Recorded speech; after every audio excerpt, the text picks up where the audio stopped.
There is corruption. Yeah. There is corruption. Yeah. Hey. There is corruption. Yeah. There is corruption. Hey. Hey. It's a government. Where are you? Hey. Mr. President. Where are you? Hey. Our leader. Where are you? Hey. Mr. President. Boy, how? Se serrano tora deja vu. Makamba ni ese. Linda vano tora. Unyangwe ne kori derenita. Why? Sunga irano Mr. President. Yeah. Start nursing school in September and corrupt politicians. Folks, if you're joining us for the first time, we want to ask that you do us a favor, share the video, invite somebody, tell your friends and family. The closing argument is on, and it's going to be a fiery one tonight. We have in studio with us, our studio guest tonight is the man, Akaros Moses Gray. The general himself is going to be in studio with us. So if you will please share the video, invite other people to come and be a part of today's conversation. We appreciate if you will just invite your family and friends as we get ourselves ready. But let's enjoy this one right here. Is from the man Leslie. Corrupt politicians.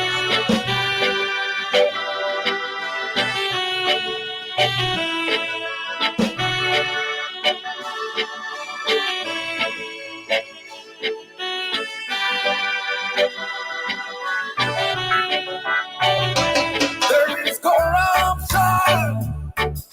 Yeah. There is corruption. Yeah. Hey. There is corruption. Yeah. There is corruption. Hey. Hey. It's a government. Where are you? Hey. Mr. President, where are you? Hey, our leader, where are you? Hey, Mr. President, where are you? Hey, there's corruption, yeah, in this world, yeah, yeah, yeah.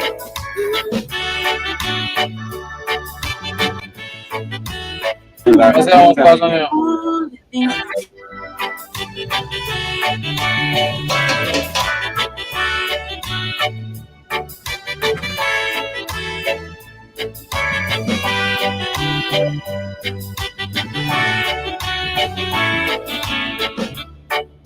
We are corrupt politicians. They loot, they steal from the hungry. Corrupt politicians that loot, that steal from the innocent people. That's what it says. We all feel the heat, Mr. President. Mr. Christians, Robert is right on time. Townsend B. Ball. I find the strength. Corrupt politicians, they steal. What? Mr. James Koyate, welcome to the show. Asaka. Are we brave enough to rest the pain? Hassan, he said, good morning from South Korea. I'm following religiously. That's good that we... There is corruption. I think the choice we are. It's people choice. Welcome to the show, folks. As you come on, do us a favor, share the video. Like somebody, tell somebody else the closing argument is about to be closed. In the studio tonight is the general himself, the man Akaros Moses Gray. Joining us from the people country of Liberia. I want to believe from Monrovia specifically. There is corruption. With on the rest of the panelists to join us tonight, folks, we ask that you do diligence, share the video. Yeah. There is corruption. Aliyu Kamara, welcome to the show. Young Kranga, welcome to the show. Andrews Bachu, welcome to the show. Hey, Mr. President, where are you? Swank Dobla. How are you done? Where are you? Hey, Mr. President, the man Christian Robert said he's not a Liberian today. He said he's on time. He said it must be highlighted that he's on time. For that reason, we must identify him as a non-Liberian. At least he's on time. yeah. We appreciate you for being on time, Christian Robert. As always, we appreciate you. The closing argument is here to stay.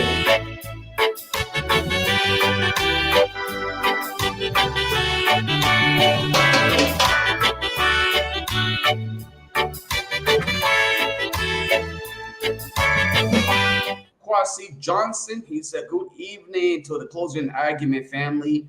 I'm Kwasi Johnson watching you from Cotton Tree, Lower Mangibi County. Thank you for being here, Miss Johnson. They still won't be hungry. Patience Sema, Lo-Fi, we wish you could start the show like this every day. It gives a good mood. We all feel the heat.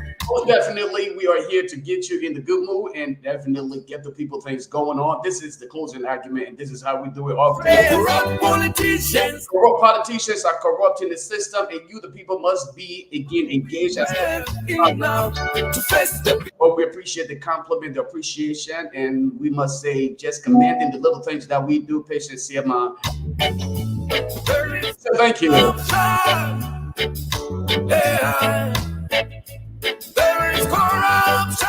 Philip Crow, welcome to the show. He said, good morning, and I'm watching from Dubai. It's corruption. Folks from all around the world following the closing argument, and the man in studio with us today is going to be nobody else, the general himself. Hey, Talking about corrupt politicians. government. You will have your opportunity to engage. Hey, What about phone or text messages? We want to welcome all of you. Koge Down, we said welcome to the show. James Koyate Jr., we are the best in the country right now. That was not my word. Those were the words of the man, James Koyate Jr. Chisema tora desaro. Makamba ni ese. Dewo. Minda vano tora. Unyangwene. They are indeed, they are empires. Those are the 4 hours to the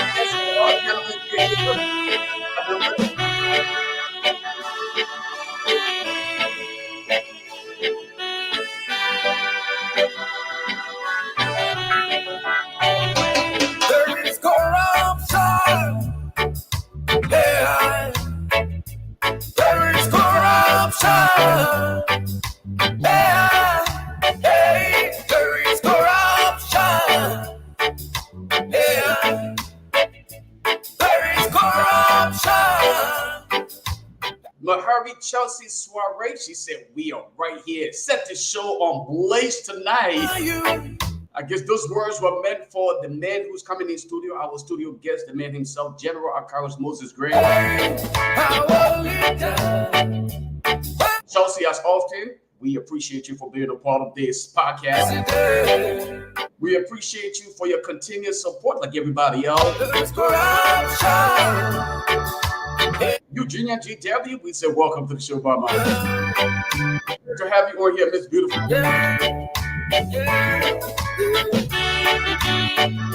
Miss Nora Holtz, hey, how you doing? Welcome to the show. Charles Cooper, participating from the Des Moines, Iowa, USA.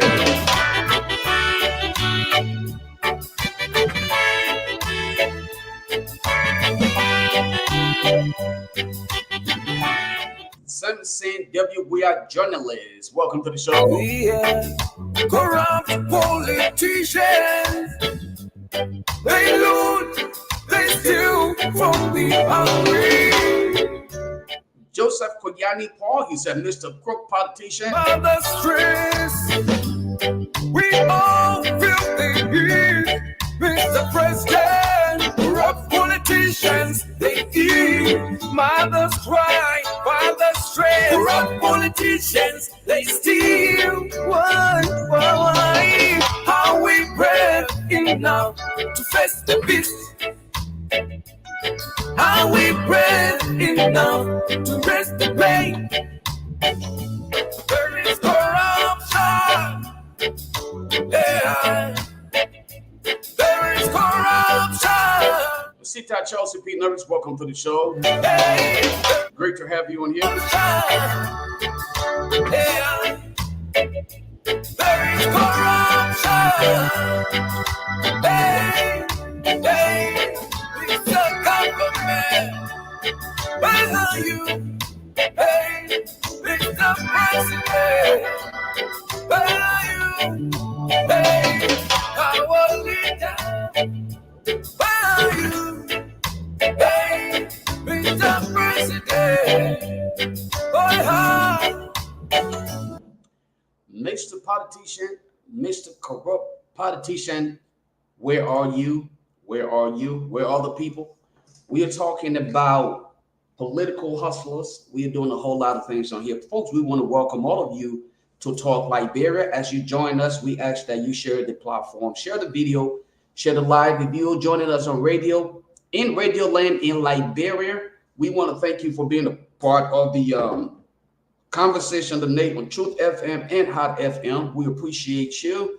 It is great to be here today and tonight. It will be another heated conversation with the men at Kairos Moses Gray. We ask that you simply just stay put as we prepare ourselves for the rest of our panelists as they join us. We will engage our guest.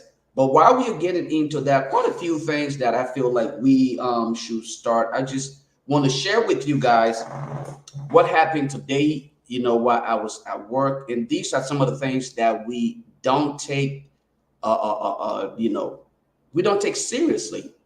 My experience today while I was at work, I felt the need to share with you guys. I was upstairs and, doing my little McDonald's hustle as always, and I heard a noise downstairs. The folks were parading the streets, and they were chanting, make of homes affordable, as accessible homes and affordable homes for people with special needs and disability. So I was curious because those are some of the things that I have been talking about, due to the mere fact that I have friends and relatives who are people with special needs and disabilities. So I was curious to know what they were talking about. So I ran downstairs, and believe it or not, majority of the folks who were protesting were folks in wheelchairs. Some of them, either they had, just some kind of disability. They were out there in about 100-degree sun, and they walked down to the Capitol and went to the legislative building. They sat at the legislative building outside, but with the heat, because there was another protest group under the tree where normally a lot of the protest groups, when it come, there is a tree where they would stand at, read their petitions and do other things. And then the lawmakers will either come out one at a time, engage them, get the information to one. They don't ever come to these people and say, who's the leader here? Let the leader come in. We will talk to them. And then the rest of the folks outside, they don't do that. All of the time since I've been working, all through. Toga, welcome to the show, boss man. Good to have you here. You're muted, boss man. Great. Thank you. I was just sharing my my experience today while I was at work. Um, there were a group of people with disabilities, all right, citizens who were protesting, and in their protest, they were protesting for accessible and affordable home. All right. And when I spoke to some of them, and I carry a life. So their concern here is the fact that people with special needs or disabilities um, will either be taken to these shelters where they are catered to, but they felt like they want to have their own place to live. They don't want to have to be in these care homes and people have to care for them and they regulate how they leave when they take their grandkids to places. They don't want to do that. So they came to protest at the legislative building. But when they got there, because of it was hot today, at least about 100 degrees outside, and I mean humid in North Carolina. When they got there, something that really struck my attention is this. They did not ask them to stand outside and wait for one of the representatives to come and engage them and take their petition. You know what they did? They opened up the corridor and ushered them in the building while the lawmakers were at work. While they're at work, they ushered them in the building. All of them. Not just the leader. The only question that was asked, the police officer asked was, who's the leader here? And he put his hands up. And then he came and said, okay, we would like you guys to come inside instead of having to just, roam around here. So they ushered them inside. They went in the actual building where they have the lawmakers at work, their office assistants, all of these people at work. Those people were right in there. They were chanting. We want affordable homes and accessible homes and all of these things. So I'm standing there thinking to myself, how is it that in Liberia, when our people go protest, you have few lawmakers, lawbreakers and politicians to come outside and say, give us your petition. And they will not even allow the people, whether it is raining or the sun is hot. Matter of fact, if they dare attempt to go closer to the building, the police will come and do something. But these people have police escort. Let me get your view on this. What do you make of it? Do you think it was just the issue of concern for these people, or it's a systematic thing? I see Dr. P. There you go. Dr. Peabody just joined us. What do you think that really encouraged the police officer to usher these people in the building, knowing that our lawmakers and other people were at work? Yes, so sometimes there are different approaches here. I know many of the disabled people in this country, they barely fend for themselves. If you went across Liberia, at many of the the checkpoints or at many of the traffic lights and all those kind of places, you see a lot of disabled people. A lot of visually impaired people are gathered there all of the time. Many of our buildings here are not friendly to characters like these. We don't put in features for them. That is a problem. I watched recently. I watched the inauguration exercise for the president of South Africa, and then I saw something very interesting. I mean, this is somewhere where people knew that presidents will be attending, prime ministers will be attending, dignitaries will be attending. Probably in that category, people rarely would think that disabled people would be in attendance, right? But the people had a segment of that place, carpeted everything for anybody who will come with wheelchair. It's like it's part of their society. Just watch the entry of leaders at the inauguration of Ramaphosa. They had that. So I was even shocked. It means every major structure that will go up in the people's country, they make sure they put features for that. It is. Yep. In Liberia, you barely see that. Many of these people are struggling. And the good thing, a few of these people go to school, they're well learned. but there's no opportunity created for them. Something has to be done about it. I get very disappointed that for generations, I know, we in Africa, we always think that it should always be like this, but I sometimes sit down and wonder, can we even put in a system where the man who stands on the street every day to beg? There's a guy I know just before reaching the new bridge. Right. That man has been on the street for the last 20 years. And it's quickly, Toga. Our studio guest is in the back, so just let you and Dr. Peabody know. Once you guys speak to this, we'd like to bring him in so we can get started. The fact that we started late. So over 20 years, that guy always got somebody carrying a key. He stands in that traffic and he begs. No other system has been put in place. And interestingly, the group of 77 is managed normally by the vice president. And all these people in that sector, there where they are. Do we have any program in place? It's not just about managing, the vice president and the vice president's wife preside over the group of 77, but are we putting something in place so that we can stop this? That when you drive along the streets of Monrovia, you won't see disabled, visually impaired standing in queue all day. It doesn't occur well for the country. A lot of things in this country don't occur well. Like I noticed something once, even at the airport, for example. Go to RIA when you're traveling or when guests are coming in, where you see a group of people, they just line up outside of the terminal. You don't see that anywhere. And all these things we talk about, even growing the economy. How do you even grow the economy?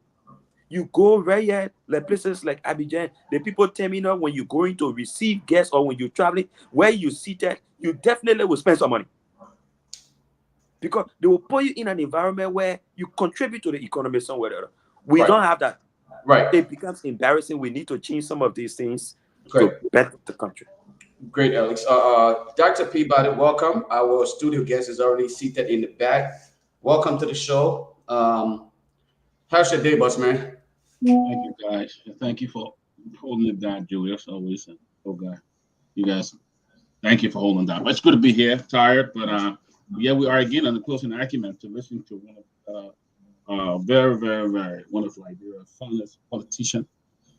Very, very prolific in his messages, and I know we're going to have a lot to talk about today. Smart man who knows about the politics of Liberia, who can really, really tell us, and in the house for a long time, and knows exactly what it is when it comes to some of the mess we see going on in the country.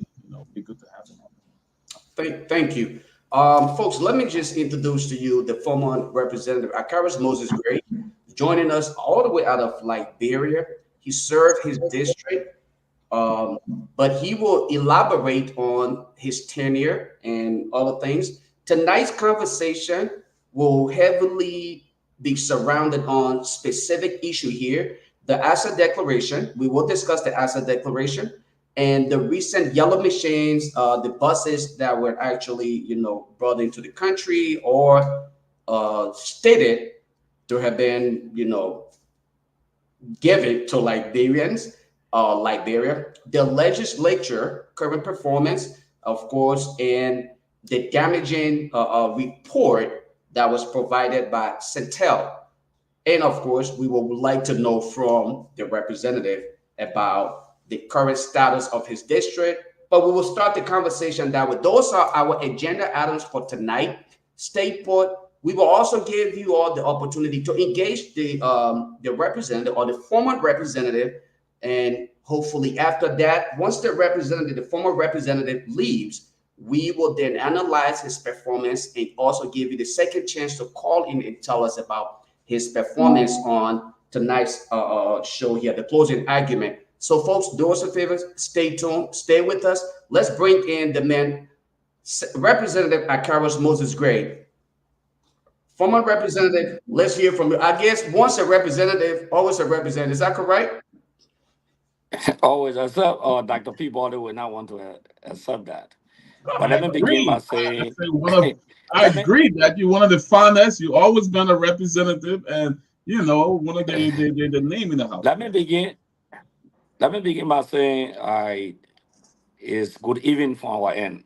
I guess it's good afternoon on your end, if I'm not mistaken, or in the evening Yeah, hours. it's evening here too. But again, yeah, I'm excited to be on this program. I see Toga here, I see you, and I see Dr. Peabody. And it's my sole desire that we'll try to do justice to the program. You may not agree with everything I will say. We may disagree on some issues. But again, like you said, it's about Liberia. The welfare of the country is significant than any one of us on the program.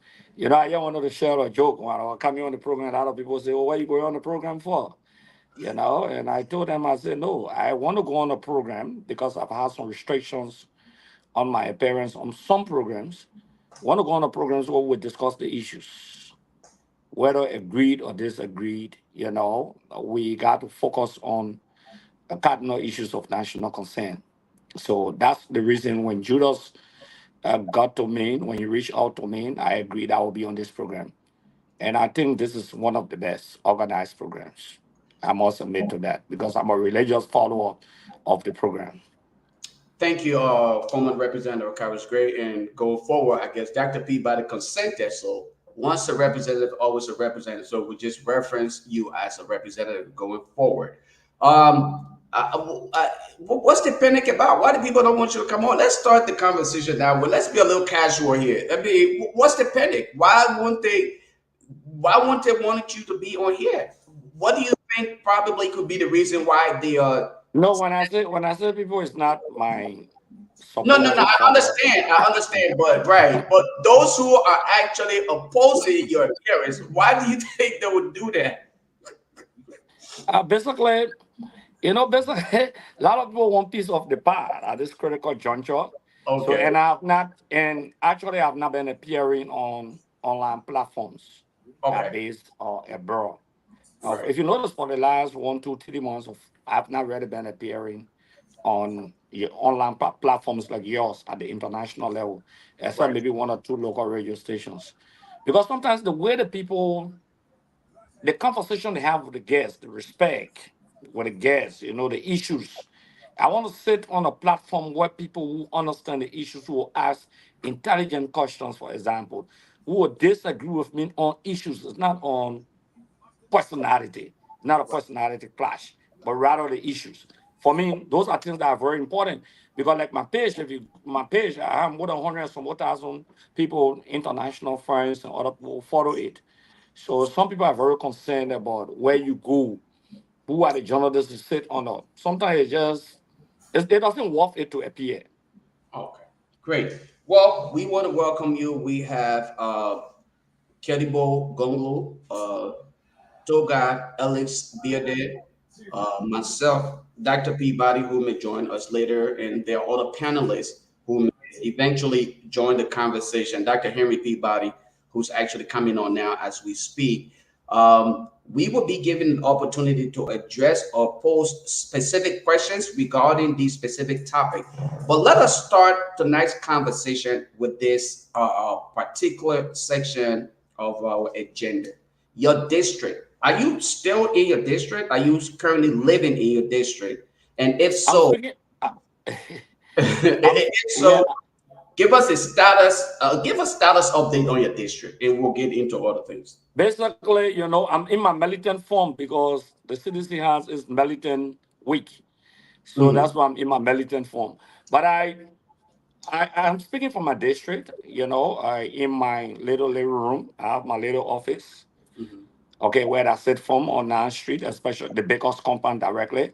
Mm. So that's where I've been on 9th Street for the last 7 years, going to 7 years. I used to be on 5th Street, first Capital Bypass, then on 5th Street. Yeah, where Ewell Kanaka had the place there.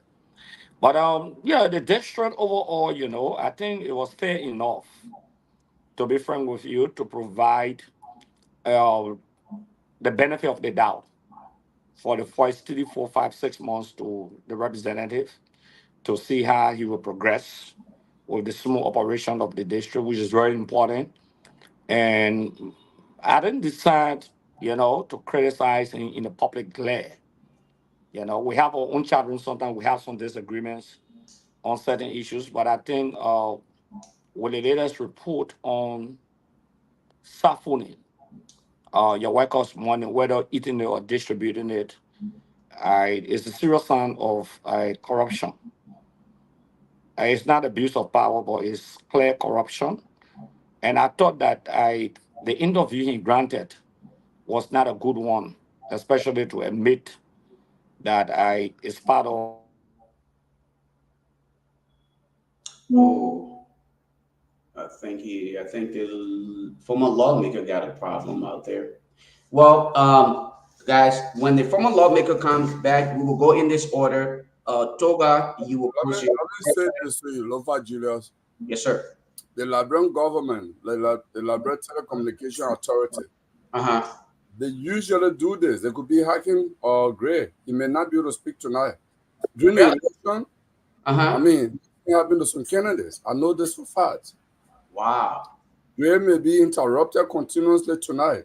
I can tell you that for I will talk to him in the back then. If that's what it is. But I want to strongly doubt that they will probably want to do that because we were exposed too much about them. I wouldn't recommend that. I would recommend that to any other platform if they so desire. But if they dare attempt to do that tonight, we'll expose a lot of things because Liberians deserve to know a lot. But let's start with Toga, Dr. Peabody, and then we will bring you in, Kalibo. We started conversation with his district. Let's talk about his performance in his district. Why he get himself ready to come back on. What do you know about Representative Gray and his performance, or just based on what he stated thus far? What do you think? So I think where he was moving, Mhm. especially with that of the person who's in charge, Mhm. of the district at the moment, Representative Prince Toes. The issue of him taking the salaries of some of his staff and using it for other purposes. That's something I really wanted to. Yeah, Okay. I'm sorry that Yes, so I think you can go ahead. yeah, Yes. I'm sorry that I'm using the phone and the call came in. That's why I had to get it out. But basically, I thought that it's a bad beginning, a terrible beginning, and to get involved because to get on air and arrogantly say that is something that has been happening, and not only to say that it's something that has been happening, but also to admit that people did not work for January, and so they didn't deserve the pay. Let me say this to you. When we became lawmakers by 2012, I must appreciate our former Speaker Ellis Starter for this.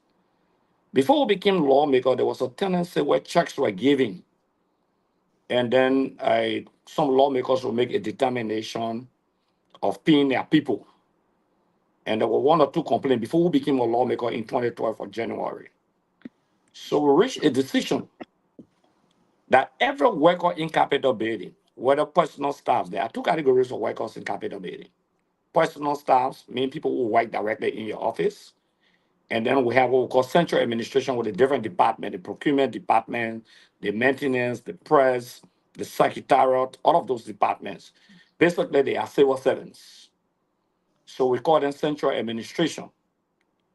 So we agreed that every worker of the Capitol Building will go to one of the banks, open an account, and the Ministry of Finance through the central bank will send a check, the bulk check to that or bank, and the bank will deposit the money into the individual worker's account. So that procedure has been there for the last 12 years to 13 years. So if they pay January, it means that there were people names that were sent to the bank and that money went into their accounts. So take, for example, I should have had 16 workers in my office. So in January, becoming a lawmaker, the government will pay the money into the account of those whose names you submitted Okay. Once the money goes into the person's account, it's only that person that should get that money from the account and no other person. So you go, you get the money from the account, and as a worker, you decide what you do with your money. Because would anyone, any lawmaker, anybody taking anyone money? So that's how I must appreciate Speaker Tado. He may have all of the SSS that I disagree on, but and it became the routine. So for people to allow workers to go and take your money and bring it back to the office, that is criminality. That one you can't sugarcoat it. There's no argument. And assuming that people didn't work in January, the government will pay into the account of the legislature. So that money goes into the account of the workers. So that means there were some workers for January that took that money. Okay, whether they work for 10 days, whether they work for 5 days, once the payment is made into individual accounts. So in my mind, I thought it was not on a good footing, and it's not something good for the image of this great district, because district number 8, whether you like it or not, is the DC of the Republic of Liberia. But again, it has happened. We hope corrective measures will be taken. And these are things, for example, like the LACC, the Ministry of Justice. Okay, the laws are there. The laws are clear. So I heard there's a lady who became a whistleblower from the office who raised the issue. I heard she was dismissed or asked to leave the office.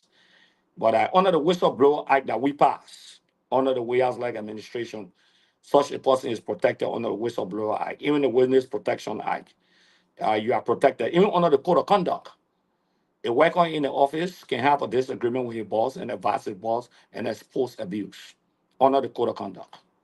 So yeah, but the district is relatively calm.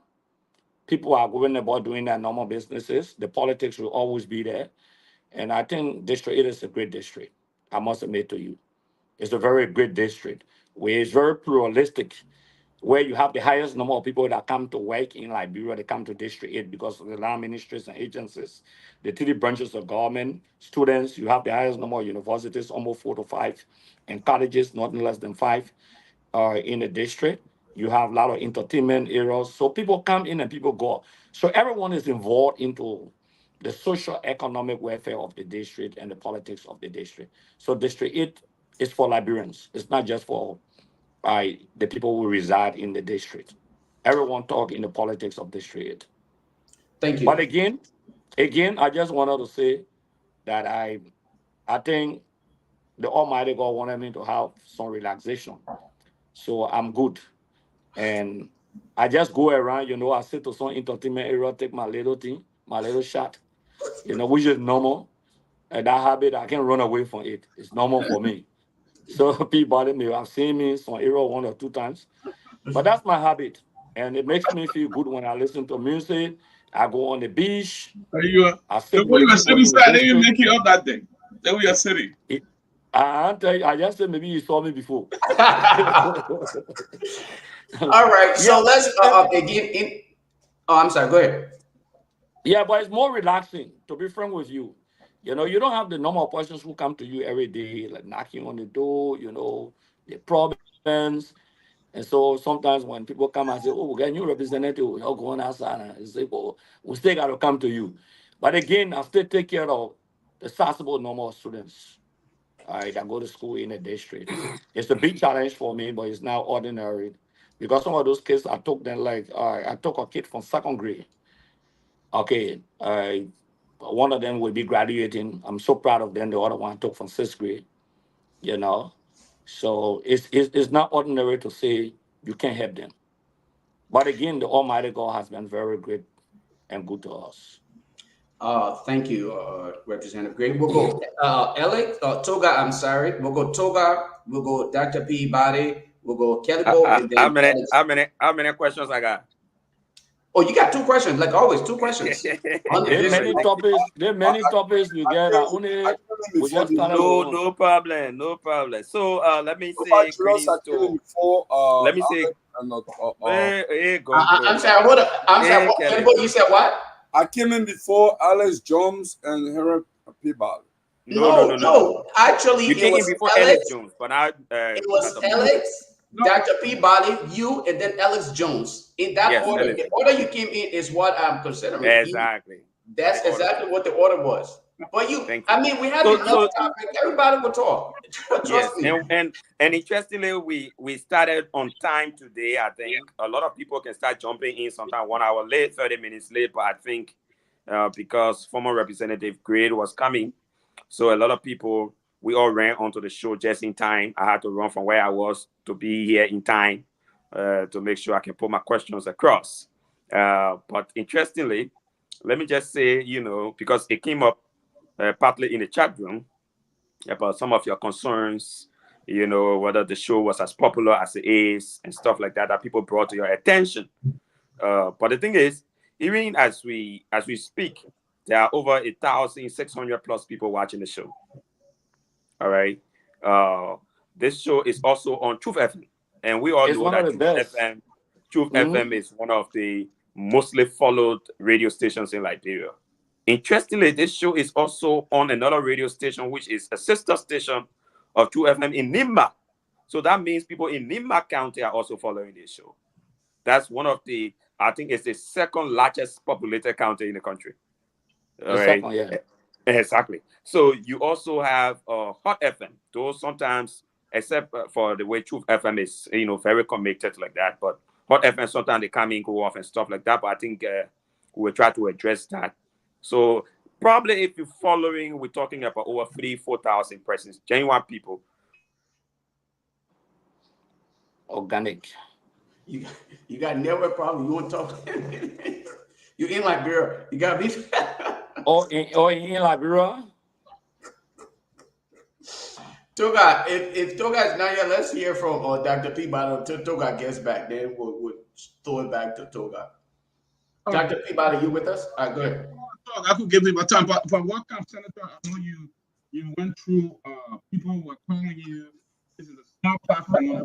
Only you not to come on our show. I don't know why to do that. They are small, and we are small, and we're just picking up. Am I back? Oh yeah, you're back. All right. Okay, you're back now. Go ahead, Toga. All right. No, you're not back for real. You're trying to get back, but you're not back yet. All right, Toga. Well, you just relax. All right. Right. Yeah. Like I was saying, we have had this issue. People have, every time we try to bring guests along, people reach out to them. Who's doing it? Don't go on that show. Don't do this. Don't do that. But we're rather not running competition. We want to make sure we bring the message to the Liberian people. But Representative Gray, that's my question. You're not well, recently we saw the issue of yellow machine, new buses that is coming to Monrovia. But the public is unaware of these things. Nobody talk to the public. We just see the thing happening. How did you guys deal with it when you were in the house? Good question. Okay, Doc, I want to speak from a strong legislative legal standpoint. The first thing first is that the information I've gathered now, just on the equipments, there have been a serious backdoor conversation ongoing today, up to today, that the executive wants to make a request for $60 million. What? Let me repeat, yes. Let me repeat. The executive wants to make a request for $60 million. If I were a lawmaker, the first thing I would have done, the Minister of State will up portfolio at the ministerial meeting, the retreat by the executive, made a public pronouncement of yellow machines that are on the way, and even the distribution of the yellow machines to each county. That was a public pronouncement by the Minister of State of portfolio, one Mama Car. It then stopped that the president confirmed that even the yellow machine should have bared his photos, and he said they didn't want his photos on the yellow machine. So that confirmed the statement of the Minister of State or portfolio. Then other profile ministers, deputy assistant ministers were running with it. In fact, I remember that the MD of the Freeport is on record for saying that, in fact, the presidential project money, I think in the tune of $20 million were being used in that direction. The Minister of Information, the official spokesperson of the government, came with contradictions that negotiations had not been concluded. To his knowledge, that's the official position statement of the government. The legislature should have come in automatically. What do I mean by that? Once the pronouncement was made by the Minister of State or Portfolio that these equipments were being procured and they're already on the ship coming to Liberia with a visual presentation, automatically the legislature should have invited the minister to provide clarity. One, the source of funding. Because the budget, there's no line item in the budget that is passed to the issue of purchasing of equipment. The portfolio of the Minister of State, but rather the Minister of Public Works. That's one. The second thing, the Minister of State or portfolio should have been in a position to inform the legislature whether it's a loan, and the president should have written the legislature. Now, there is no way that the Minister of State can announce that millions of dollars of equipment are coming to the country without a budgetary approval, not only without budgetary approval, but without a legislative approval. The legislature under Article 34D of the Liberian Constitution is the only body that has the authority to provide loan rights, ratify loans, agreements, treaties, etc. So that was a usurpation of function. That the equipments were already, that's the information they provided to the public. So I'm arguing on the basis of the information they provided. So I told the legislature in my mind, I don't want to mix my voice, they were not very proactive. And for a minister to make a pronouncement of such, not even the president of the Republic of Liberia will write the communication for a loan agreement, or who will request the legislature to budgetary appropriation for these equipments. That's a usurpation and a violation of the Constitutional Republic of Liberia. And similarly, with two events. One, the National Police, along with the Ministry of Finance, signed an agreement with a bank to take loan of $5 million with all legislative approval. The Liberian Petroleum Refining Company managing director, also along with the Ministry of Finance, affixed a signature for a loan agreement of like $9 million with all legislative approval. That is usurpation of constitutional function of the legislature in the 1986 Constitution. Who gave the minister that authority, the managing director that authority, or the police director or the Ministry of Finance that authority? What's the procurement processes? The violation, like the public works minister, for example, who violated the procurement laws of the country and other laws of the country, the PPCC regulations, and senators will say and say, go and sin no more, we'll forgive you. The senators don't have the authority.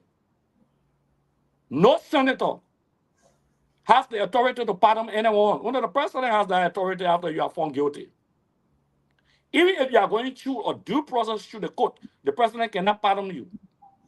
If the Ministry of Justice want to withdraw that case, they will use what they call a non prosecutor.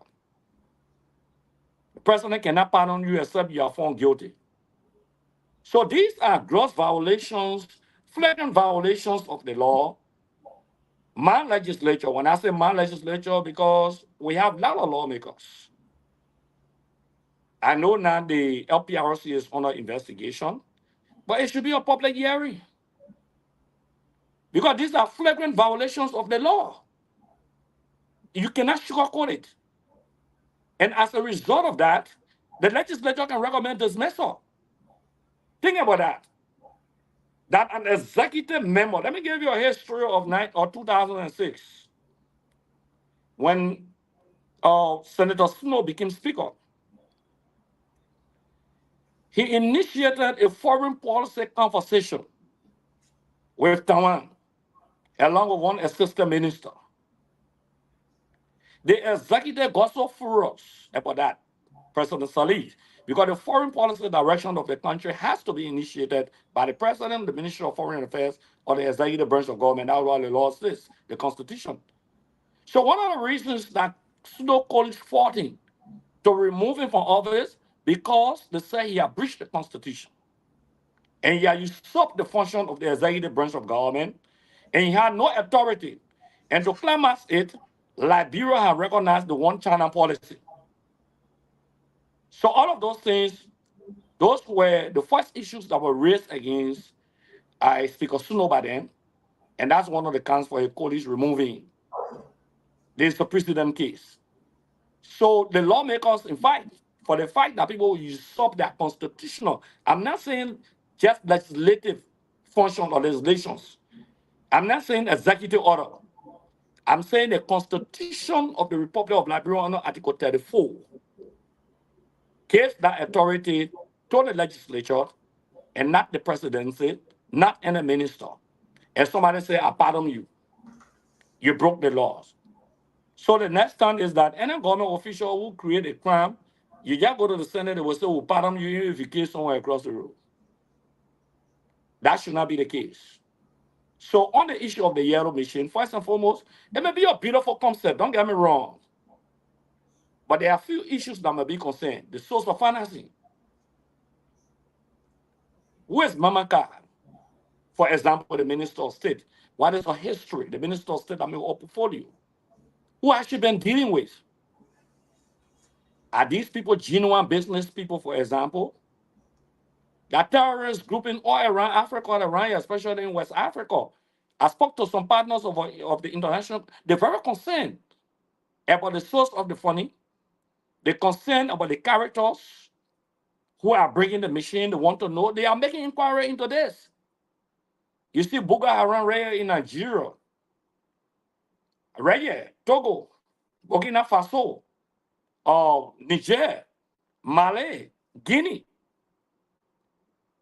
If you read the history of Liberia, Greater Diamond, when Greater Diamond came to Liberia because they felt that Taylor robbed them and ran them all of Liberia, they were one of the contributing factors to Taylor removal from power. So, yeah, Greater Diamond, you all know the history of Greater Diamond, some of you know it better than I do. So, the safety of Liberians when it comes to the issue of money laundering and terroristic financing, those are the issues that are being raised by our international partners on the basis of who gave in the machine, the company, and what do they need in return. There's no way the people will give machines. There's no way they will give equipment and they don't want something in return. There's no way they will want that money. So, therefore, like you said, it's not only a violation or usurpation of function of the lawmaker, but it's a violation of the code of conduct by President Boyka and legal advisor have been using. It talks about transparency. It talks about open governance. The code of conduct, read the code of conduct, is one of the most beautiful documents, legislation in the history of the country.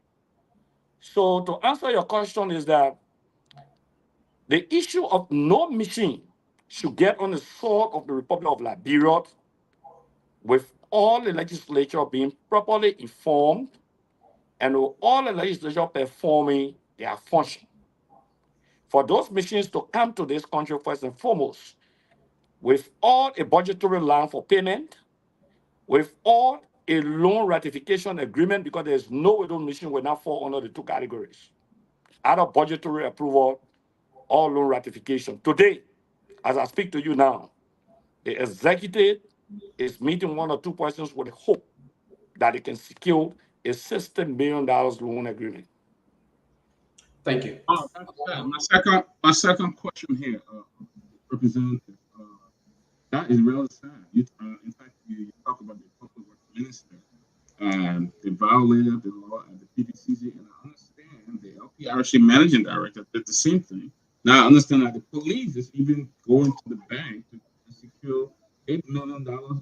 It seems like we don't have a PPCC no more. What should the legislature be doing about this? Because we see all these gross insubordination here of the law, and it seems like nothing. Those having oversight are doing nothing. You see, it comes back to the legislature. We got to be blunt. I mean, I have a lot of friends in the legislature. I've been talking to some of them. But it comes back to the legislature. Like you spoke about the issue of the bosses. The facts are glaring on the issue of the bosses. Those bosses here have a Brazilian history. You know, they went Ghana. Some of the bosses been back for 15 years. I was just in Ghana. Okay. I know the history of negotiation. There's some crooks there went and negotiated for those bosses. You know, the guys want to get the bosses into another country to get their money off. My dad Cooper was involved. The guys met them and whatsoever. You know, the guy they call, even the guy, the Ghanaian, the former president, brother Mahatma.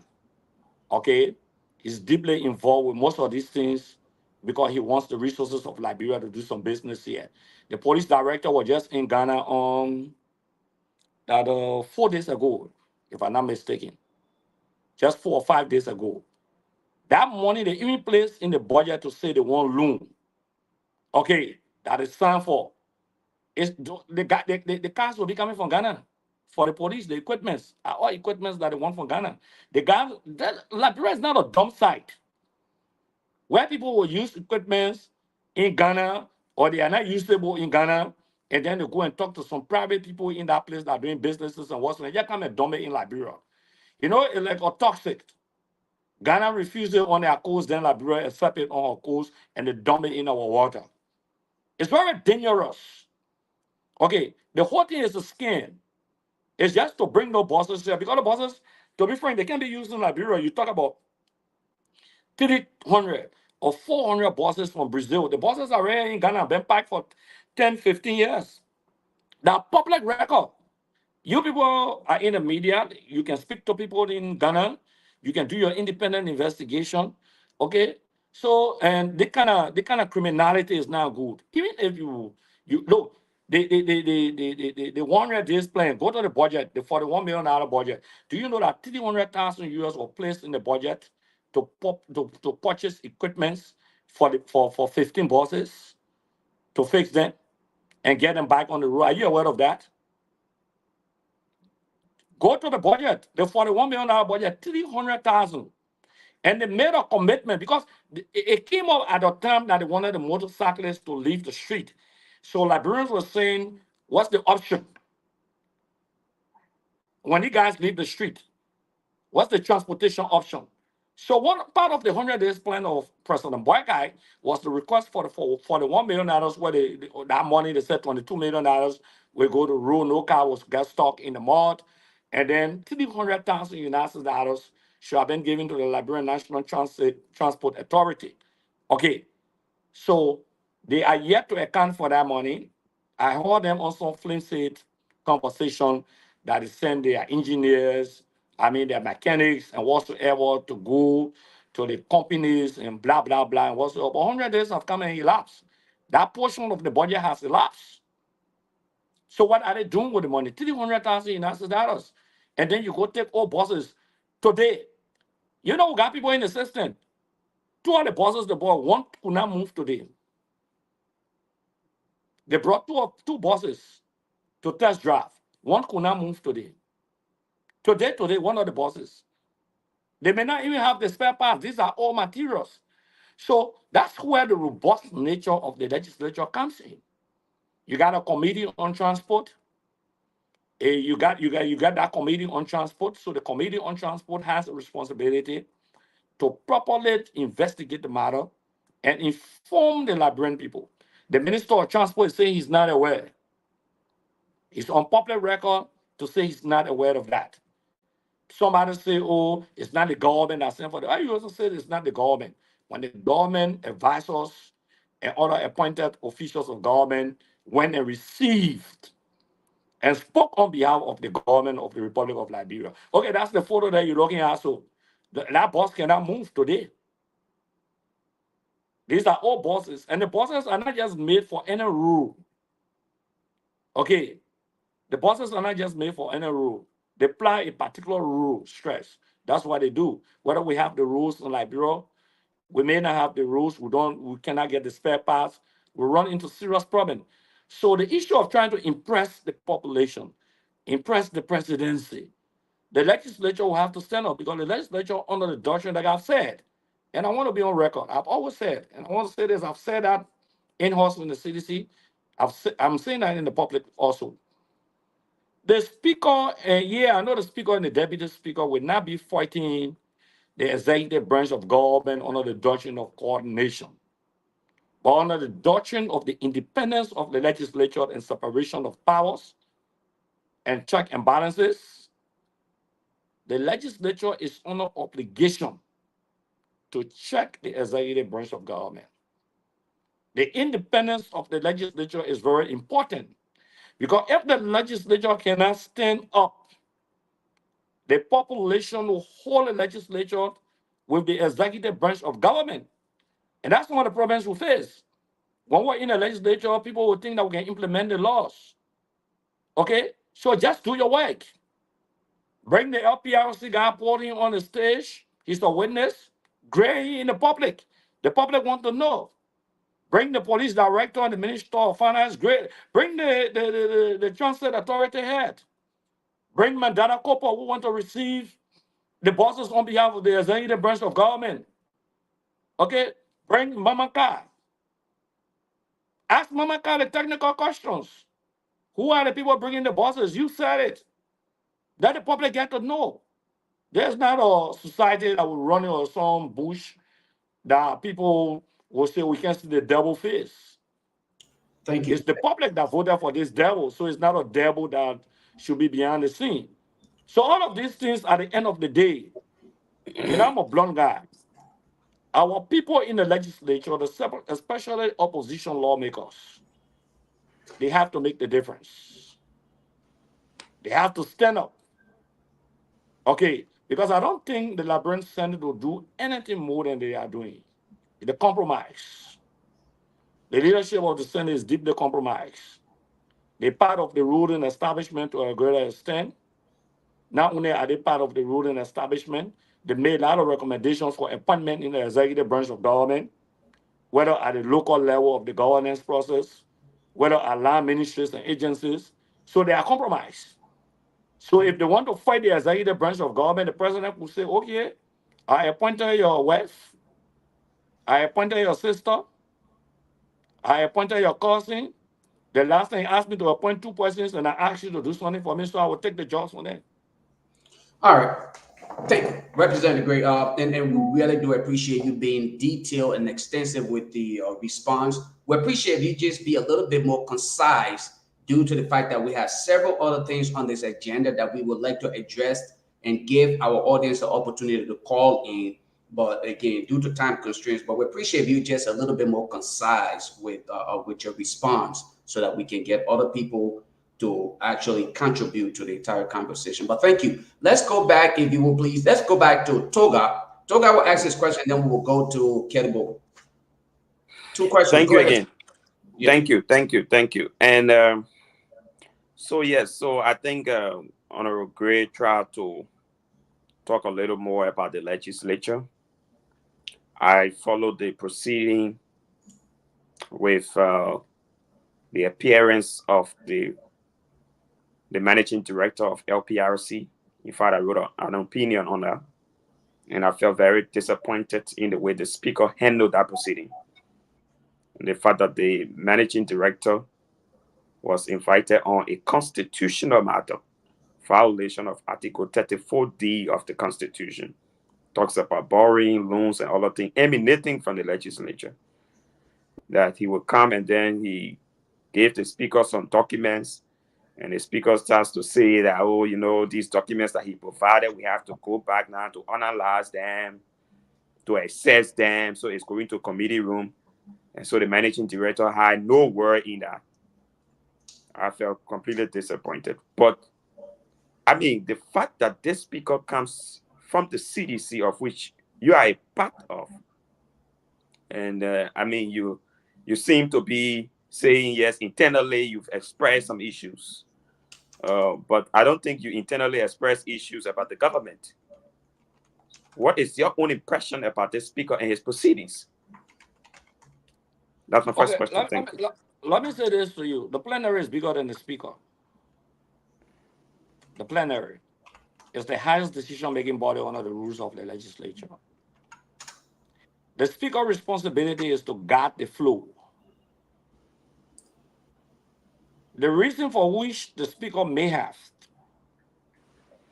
maybe, I don't want to use the word hijack, but the speaker may have tabled the matter. Maybe the documents came in late, and the speaker wanted everyone to properly read the document, properly analyze the document, and deal with the situation. I will be disappointed tomorrow if the issue is being sugar-coated. I think we should give them the benefit of the doubt for tomorrow, for me, because I've spoken to a lot of lawmakers, and I know the speaker tabled the issue subsequently. But it's very important that the speaker should not present himself. He may have some very good intention. That's the legislature. I'm being very blunt with you as a veteran lawmaker. The speaker should not present himself in any manner or form that will be perceived in the public glare that he wants to protect a witness. I think that's the perception that went on. But do I believe that the speaker wants to protect the witness? I don't think the speaker wants to protect the witness.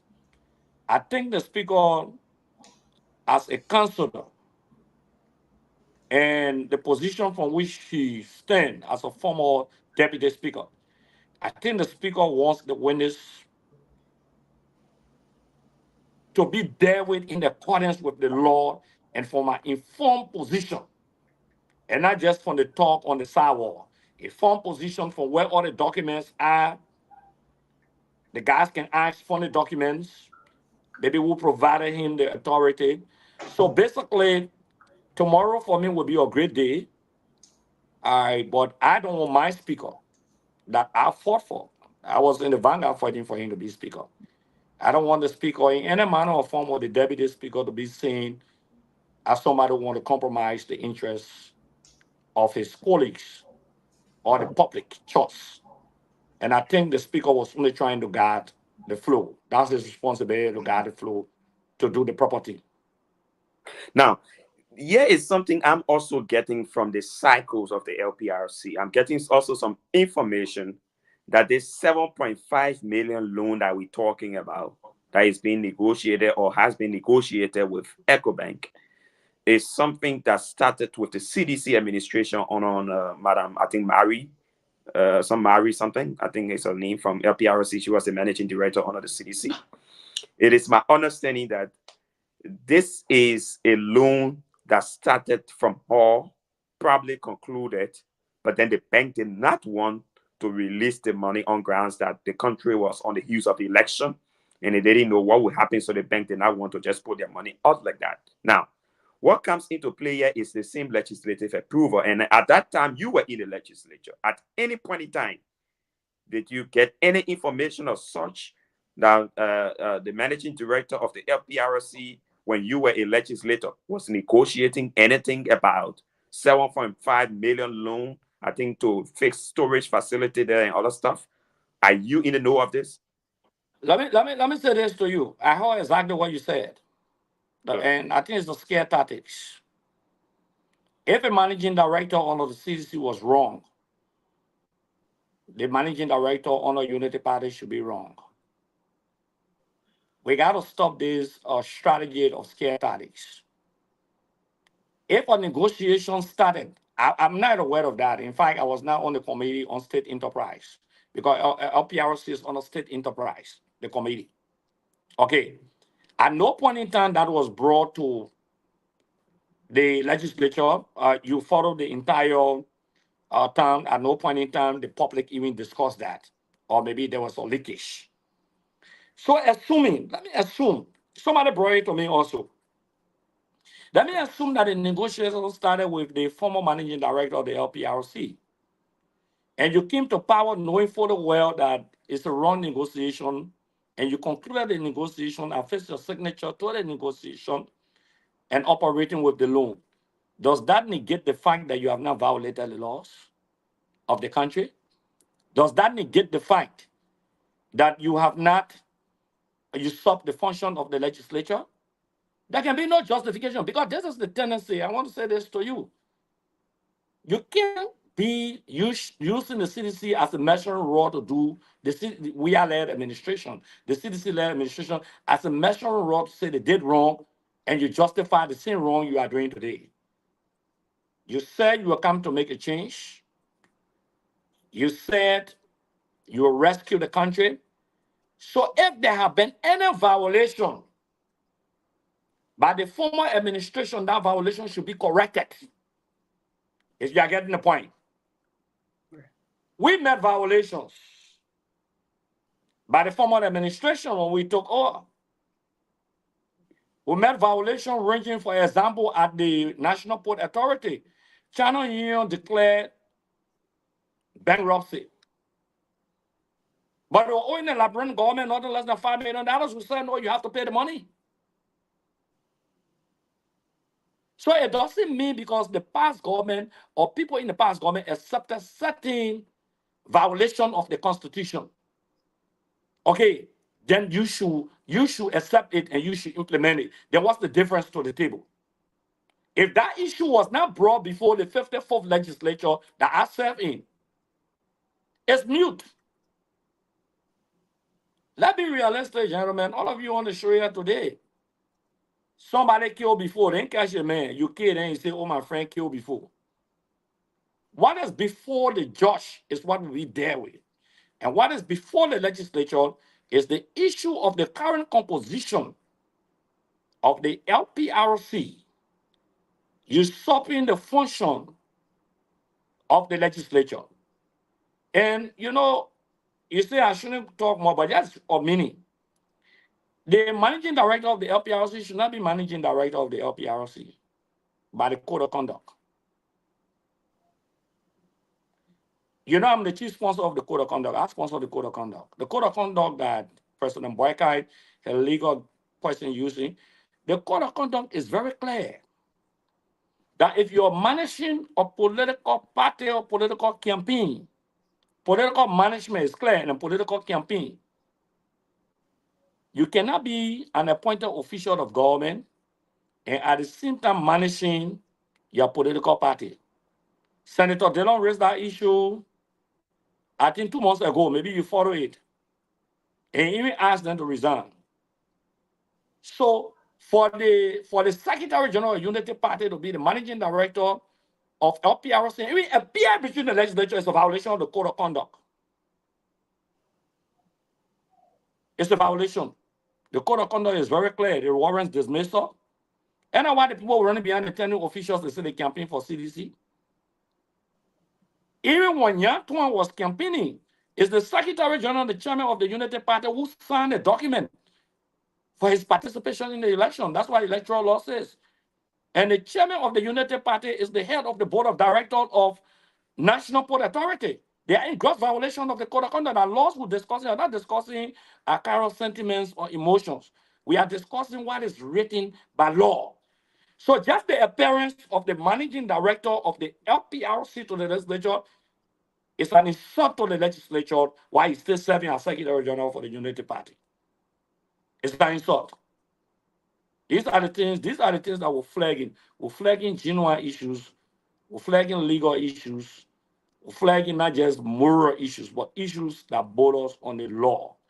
So indeed, to answer your question, if there was a violation on our CDC by the managing director, it does not justify a violation today by another managing director.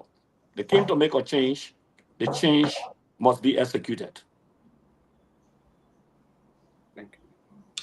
Thank you. So we'll not take Kellybo. Kellybo, go ahead. Get 2 questions, and then Is Beata okay? yeah, he poses 2 questions. Honorable, thank you. Happy to see you again. This is your second time on our platform. For me, I'm going to deviate a little bit on the issues. In the 2023 elections, I listened to some of the interview that you held. In one interview, this is what you said about Darius Dillon and Jeremiah Cohn. By 2 different points. You said in one interview that Dillon was a common thief, a common criminal, and you said you described Jeremiah Kun in similar tone during the campaign. My question to you is, do you still hold such opinion about these two guys? I don't hold opinion, I hold facts. Because I was in the proper position to know exactly what happens in the legislature. All right. And not my opinion. Let me start with Vice President Kun. I think you alluding to the fact when I said he's corrupt. Yeah. Is that the point you are raising? Yeah. That's the point. Okay, the reason why I said that one of the reasons is being justified. If you look at the assets declaration of the current vice president, go to the assets declaration form. The then Representative Kun, and then subsequently becoming a senator. When he was represented, his argument for putting money in the budget for the hospital he built, he said he has turned it over to the government. Yes. My argument was that no, to turn a property over to the government is to even give the deed to the government. This thing is a private entity, you build it, it's for you. The administrative structure of the entity is not being controlled by the government, it's still controlled by you.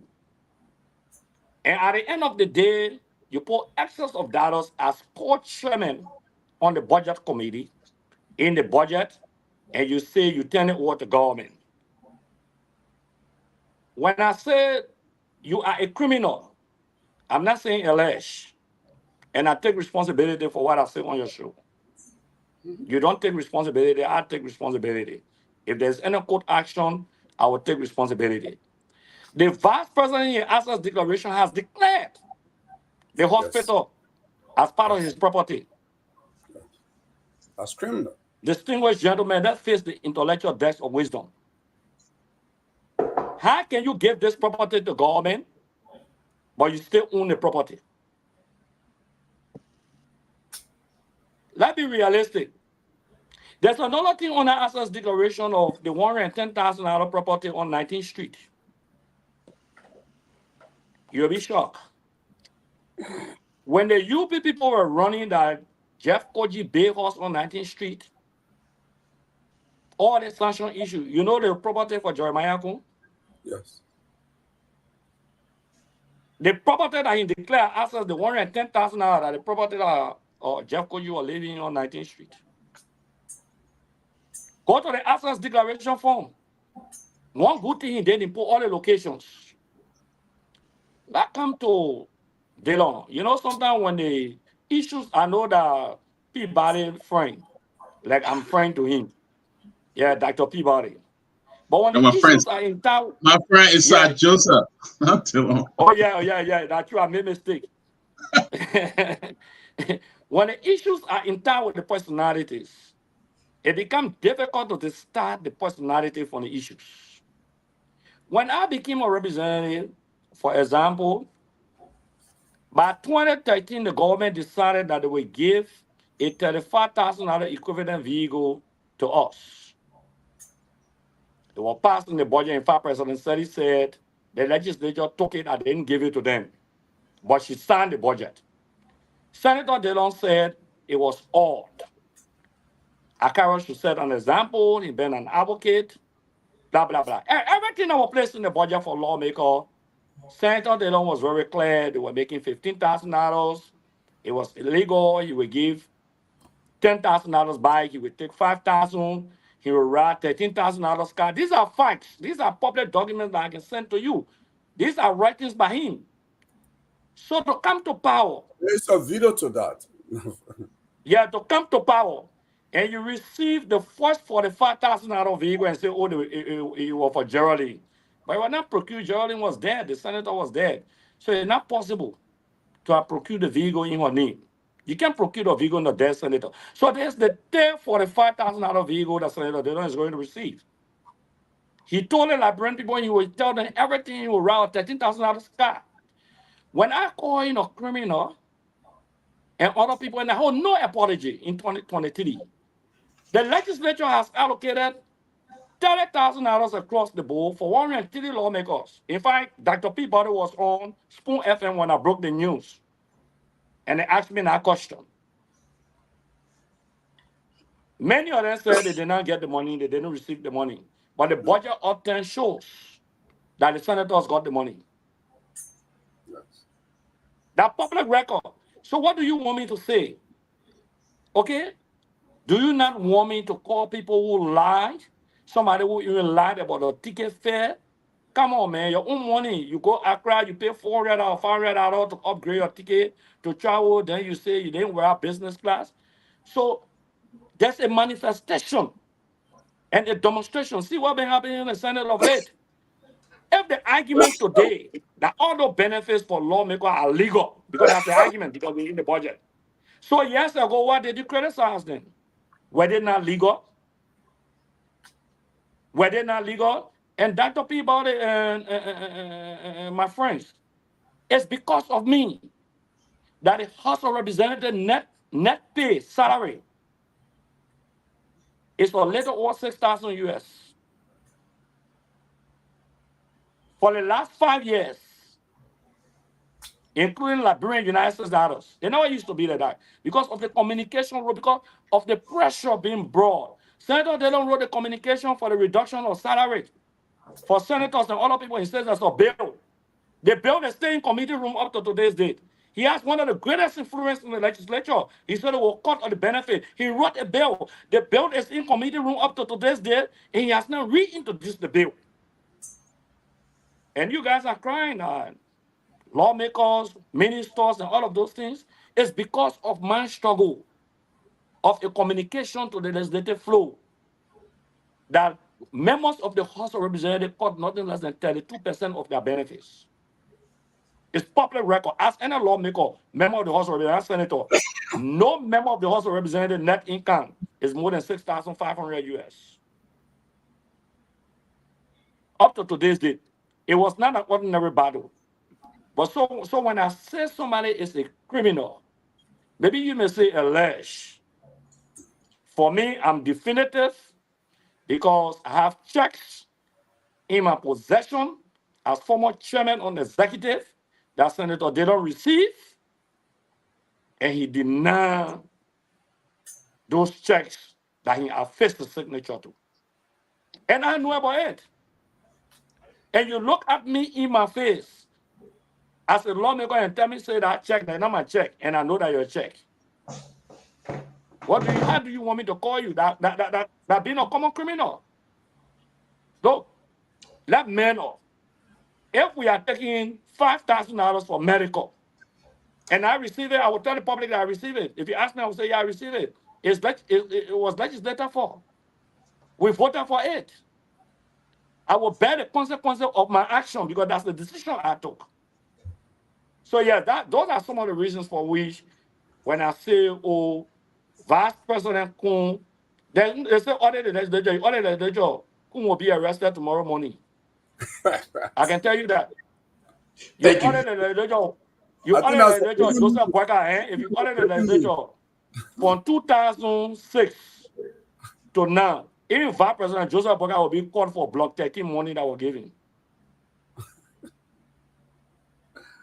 But anyway, thank you very much. All right. So I have a follow-up question here because we have to ask two questions. Thank you. You know, I talked to someone who has been involved on the political scene for a while. And this guy and myself were discussing, and he revealed something to me. You know, if you look at the declaration, the document you guys filed, the contestant to Elections Commission, to meet the constitutional requirement of the property value and what have you, as required by the election law. You declare your financial standing, particularly if you're running as independent candidate, correct? Mm-hmm. Yes. So if you take that, what you guys declare when you are just a candidate, and if you look at those who get elected, when they are declaring an asset, they are worlds apart. they inflate the one when they become legislator, and when they declare it, they just declare to meet the bare minimum requirement under the election law. That is not being honest. So the particular point in discussion, it has been alleged that that Vice President Kun, then represented and candidate, independent candidate in 2011, when he was running in District 1 in Ganto Nima County, what he declared his cash in bank was not more than $7,000. He's been in the legislature for about 12, maybe 12, 13 years. And he's a multi-millionaire. Do you think you've been in the legislature? Do you think whatever you do in the legislature, salary, right envelope, or whatever you want, can someone amass such a wealth from being just having this much in bank and having just one single property value less than $30,000, and in 12 years you have earned more than $30 million? Can that really happen anywhere in the world except Liberia? You asked a very important question, and maybe when you became lawmaker, the way you manage your money, the businesses you got in, some people are very smart, okay, but I just wanted to say this to you. When you declare to the National Elections Commission, it's part of the process to contest. Yeah. Everyone, whether government official, non-government official, when you contest, even a Liberian citizen, you got to get your tax clearance. At the LRA, the records are there. That means the properties you pay tax on, whatsoever, you carry all that. You got to carry all the documents. Then that tax clearance is affixed to all of your documents that you submit to NEC. So, assuming that you only have $2,000 property, NEC cannot deprive you of contesting. Yeah. They can't deprive you. There's no seating. Assuming you even declare maybe your computer and you don't have money in the bank, they cannot deprive you from contesting. It's just a requirement to know exactly, for example, either you've been a taxpayer and you get something, it's part of NEC requirement. If you want to catch most of the people, get the NEC access declaration form that they fill in. Yeah, that's what we and when they become lawmaker or government official, the access declaration form. Don't go file. For example, you take Akara's great access declaration form for NEC. And his access declaration form now, maybe he's lawmaker. Just compare the two. That easy to catch the people. I heard a lot of people now trying to penetrate the National Elections Commission so that those documents can be taken off. Yeah. In fact, that's what the guy was telling me. The Vice President Kun. No, I will say this. I will say this to everybody. I will say this to everybody here. 80% of what Jeremiah Kun are in government. Of course. Maybe 95%. And when he became a government official. A horse he lived in, now, and when he became government official on Marshall Road. The house he built, when he passed by Boston, you go further, that one he was government official, lawmaker. The house he bought on 19th Street, that he was government official. The one he bought in Monrovia, that he was government official. The hospital he built, that when he was government official. 80% go farm, as government official. No, I just saying to you that public records, that argument, the years are there. Right. Go to the access declaration, you see what I'm talking about. Honorable Grave, I can just come here to help you on this. If you look at it, in 2011, he actually he had a 10-bedroom motel where Jackie is in Ganto today. He actually sold it because he didn't have money. He sold it to Floyd Thomas in order to get money to run because he was running as an independent candidate. And he had a gas station across the road. He also sold it. So, I mean, he rather did anything when he came. Yeah. I will not say anything that I don't have evidence on. But I know he used to have some properties. I heard about the gas station and other Okay. things. But in essence, I'm just saying to you, let's just bring into context the President Access Declaration Form.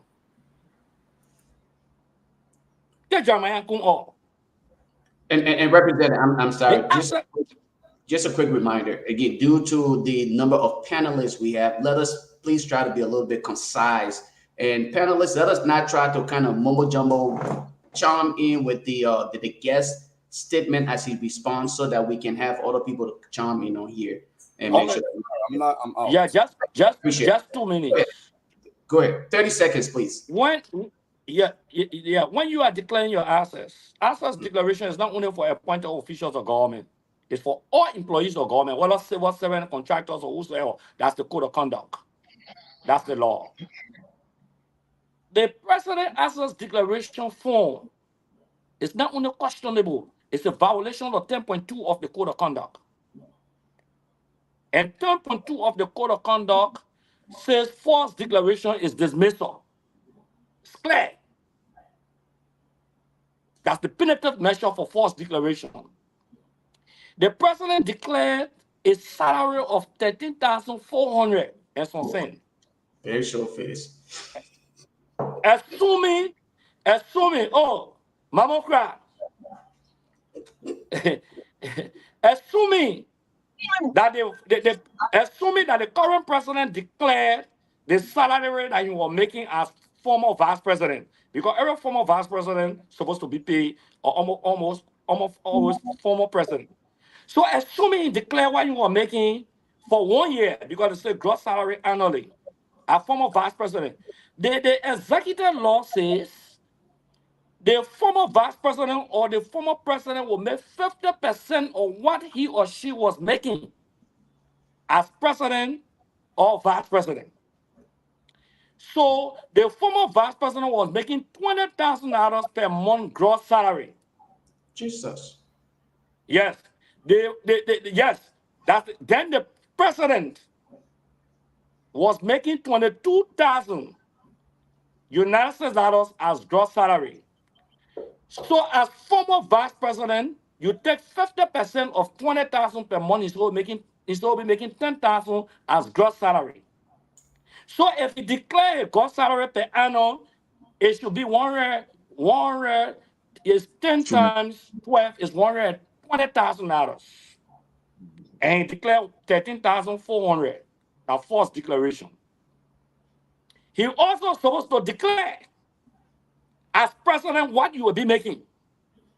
That's why if you look at Jeremiah Kung access declaration, it exposed the president. He declared what he was making as senator just recently, $127,000 gross per annum. Clear.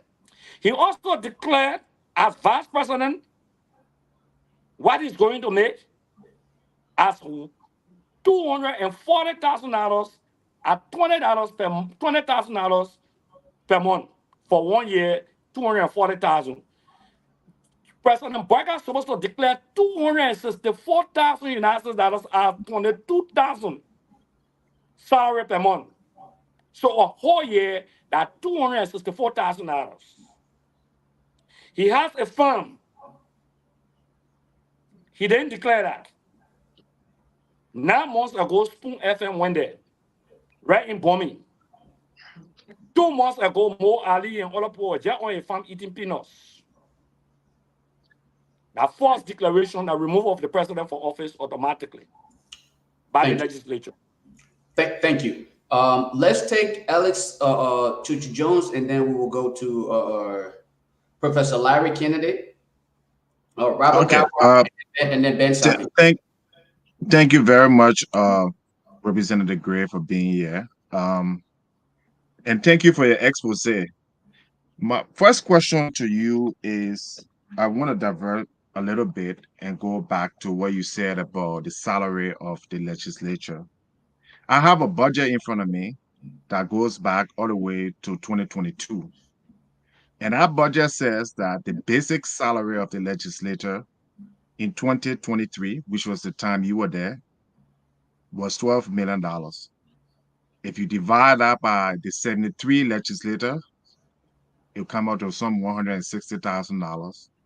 and you divide that by 12, it comes out to around $12,000 a month. So I just wanted to make that correction when you said that you received $6,000. It does not reflect in the budget yet, and I'm putting that right in the chat for everybody to go ahead and read it. But my question regarding that is, a lot of people listening to you today feel like this is hypocrisy. The fact that you're a senior member of the CDC government ran Liberia for 6 years. Most of the ills in society today were under your regime. Most of the economic collapse, in fact, the budget accumulated over $1 billion in debt, which Liberians have to pay today. That's also in our same budget. Your district that you live in today, most of the people who live in our district have no facility, no library, no public, facility to serve the young people. So how can you sit here today and start criticizing when there was the Speaker of the House under your 6 years was a CDC? Many of the majority in the House of Representatives and the Senate, or at least about a good number of them, were CDC. When you had a country and you literally destroyed the country economy, pumping a lot of protests. So what do you say to the Irish Liberian person or international person listening to you here who served for at least over 15 years and Liberia today owe nothing but over $2 billion in debt? There's high unemployment. There's no development. You lived there, you saw the rain, had the whole place. What do you say to them, to the Liberian public today? Okay, the first thing I just wanted to correct you. And I said the net income of a member of the House of Representatives. I'm not just saying, I didn't say the entire legislature. Just hold on a little bit. It's a little over 6,000 net. The gross is 8,000 and some more dollars. After taxes, it's come to 6,000 and some more dollars. I can send you the copy directly from the office of the controller. I'm trying to get it out of my phone and see what I can send it to Julius. Okay, that's record. You can verify that. It's 8,000 some more dollars gross for member of the House of Representatives. I don't speak for the Senate. So when you take taxes away, it's a little over $6,000. I just thought to make that correction. So I'm still right. Okay. Because I said net, I didn't say gross. And just a quick thing, Representative Gray, just for information provided to Alex. Lawmakers' salaries are not line items in the national budget. They get their money in chunk and then they kind of distribute it. So that's why you're probably not seeing their salaries outlined in the budget. I was coming to correcting on that. Because that book they talk about the legislature, you got the personal staffs. It's not money you can just take in the budget and just divide by 73 persons or 71. Every office has 15 or 16 persons, 71. That personal staffs. Then you get a secretariat, the office of the clerk. There are more than 20 someone in that office. You got the office of the sergeant of arm. Okay, and different group of workers.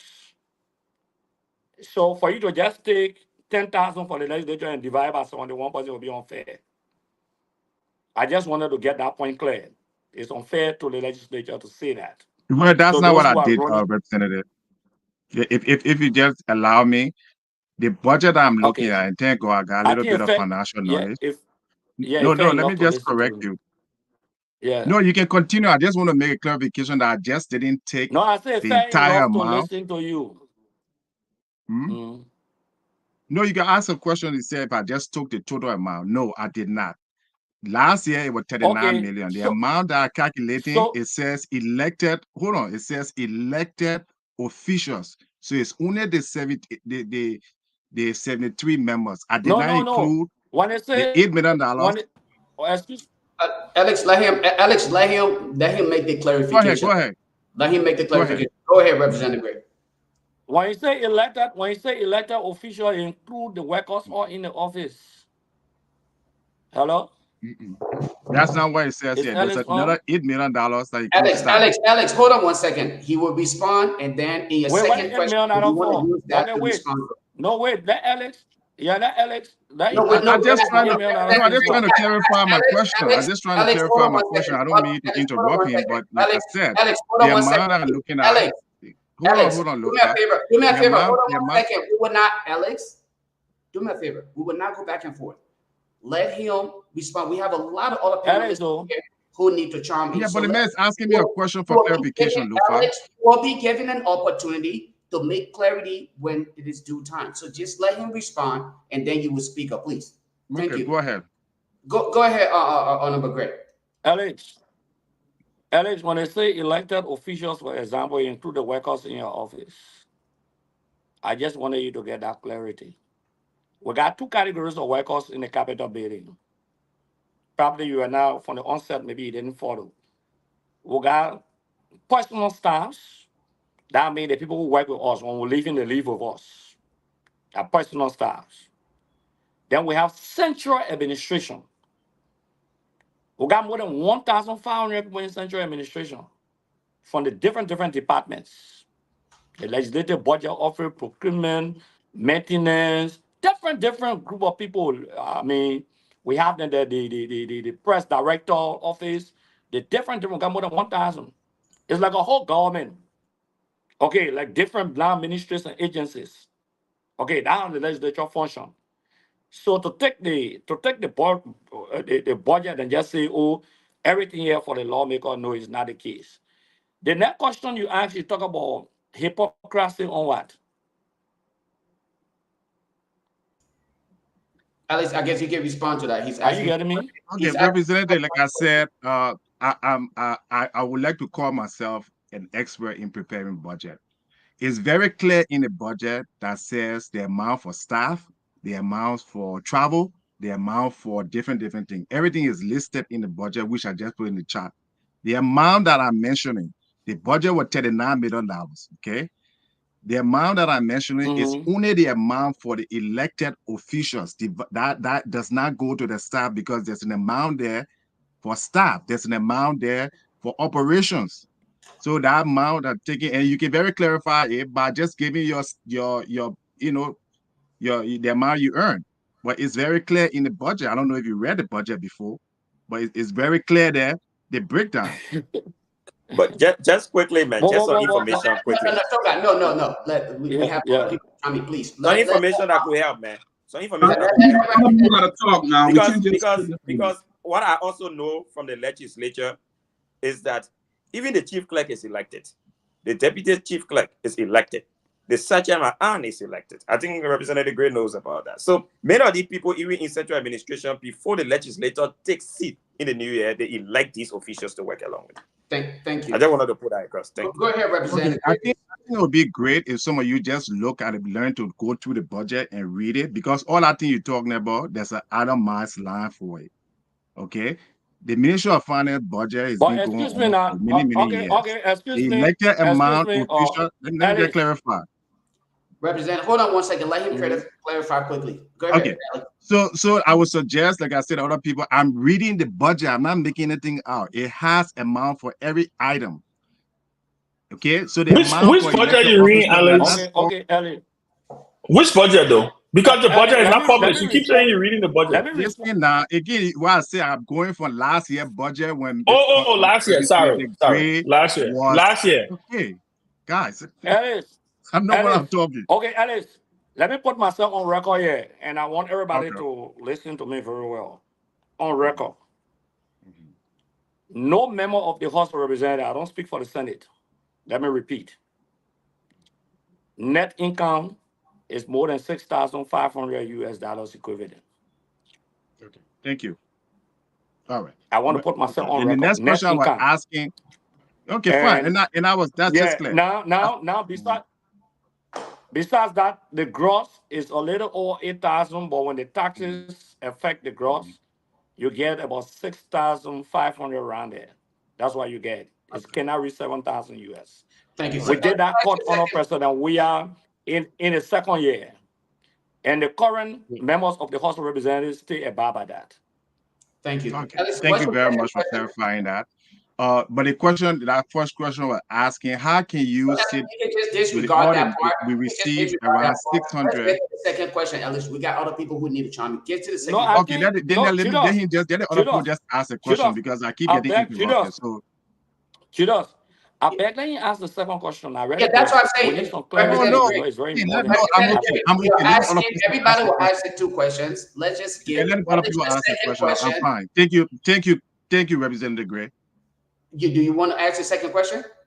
No, it's okay. Let them ask a question. Okay, then let's go to Yeah, look at the other guys, man. Robert been let's sitting go, down. let's go to Robert. Yeah, let me just read it quick. 2 seconds. Because somebody just sent me one lawmaker, a current lawmaker, just sent me, but he's insisting I'm not share it, but he just sent me the screenshot of his bank deposit, right? You know how like when you get credited in your bank, it says credit transaction notification. First, by the way, they said the person is saying Representative Gray is right. $256,880.22 Liberian dollars. US dollar, $5,321.74. This is a current lawmaker who just sent it. Yes. In fact, this was the last deposit receipt. I just wanted to provide that information because he said I can read it out. Thank you. Robert, go ahead. Thank you. It's great to be back on. Yeah, and, because just for clarity, 20% of the money is they pay in Liberian dollars. That's the 200, and it depends on the rate. It may be 247,000. It may be 250-something,000. It depends on the rate, the central bank rate. So that 20% is paid in Liberian dollars and 80% in US dollars. So when you combine it, if you convert the Liberian dollar to US dollar, it doesn't reach 7,000. Thank you for being on the show again, Mr. Gray. What I just don't understand is why does it seem like a secret? There have been different figures thrown out all over the place about what our lawmakers make, what our presidents and vice president make. There should not be information exclusive where senators and lawmakers are sending out, bank reports to certain individuals to validate what they make. We should know what you make by simply clicking a link and verifying. I don't understand why this is like a court or something that is hidden. But I won't waste time on that. What I want the representative to talk about is with regards to the $13,000 and change reported or declared in the former vice president asset declaration, because there's been question about where did that money come from. Now, a member of the government and a partisan of the Unity Party clarified on a post that the $13,000 and change were monies paid by the former administration to Joseph Boakai as part of his benefits as vice president. But I remember that this very Unity Party said that the CDC-led government did not pay Joseph Boakai a cent. So there's a contradiction in there. But what he's basically saying is this is the only money that was paid to Joseph Boakai. I want you to speak on that. Is that true? And if it's not, how can we obtain, I'm hearing feedback, how can we obtain some sort of documentation to verify whether or not the former vice president and current president is not telling the truth? The thing is simple, there's a law. And I mean, I need to send you the copy of the law. If for any reason, because as I speak to you currently, the former vice president, the most recent former vice president, Vice President Joel Howard Taylor, has been raising some concern with them because the executive law, the law is such that it says that the spoils is to be paid. Your workers, those who work with you, certain number of workers supposed to be paid. That work with the former vice president or the former president. It's a law that I made there. It's not something that will pass on my time. It's something that will live there to bring that dignity. For anyone to say, any unity partisan or just any individual in Liberia, to say that the former vice president, the entire year, only a gross was gross, because of what they declared. The law said gross. Look at the Access Declaration. It said gross per annum, gross. That means 12 months. To say you're making 14,400 and some, 13,400 and some cents. That what is there? It's a lie. That's not possible. Do you know member of the 53rd legislature, they can pay them? Not us. That means the 52nd, some of them. Do you know they pay them? We are not being paid. Because we didn't pay the Social Security money and other things. So we are not being paid. But I'm saying to you, this is a public information by law. So if Joseph Boyka wasn't getting paid, assuming they should have flagged the issue, and I know money was allocated for payment, and at no point in time, in 6 years, the Unity Party ever flagged in the public glare that the former vice president was not being paid. Do you know that even if the former vice president passed away, the money is supposed to be paid to the children? You're not aware of that. Okay, so it's not possible. There can be no argument for me. It's just no argument to say that the former vice president whole year gross. I'm talking about net. So if the former vice president gross was 13,400 gross, think about net when you take taxes off. Maybe you talk about 2,000 taxes off. So that means maybe you were just making 10,000 out of the whole year. Which is not possible. I heard it said our error, they go into the place to make corrections. But you can't make corrections because that perjury. The document is notarized. That means you lie on the oath. So it's not a debate. It can't be a debate. That's a law we're discussing. 50% of what you make a former vice president, that's what you should be making when you retire, in your retirement. And the government will like pay Joseph Boyka all the years. Maybe you can say they pay him for December, he pay himself in January. Because he was entitled to that. Okay. So it's not factual for people to say that the former vice president. Thank you. Look, I think that if he wasn't paid, okay, if he wasn't paid, why he declare a gross per year? Follow the logic. If he wasn't paid, why he declare a gross salary? Just take the logic.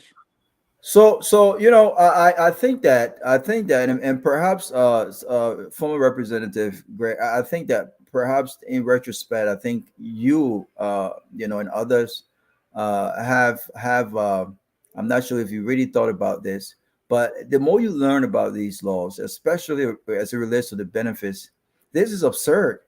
I mean, the vice president is making $240,000 annually, and that's gross. Yeah, gross. Yeah, that's annually. Yeah, that's gross. And yeah, so if you take a taxes, you're still talking about almost $200,000 or so like that, right? And so that's more than what the vice president in this country makes. And when you think about 6 years, that's $1.5 million.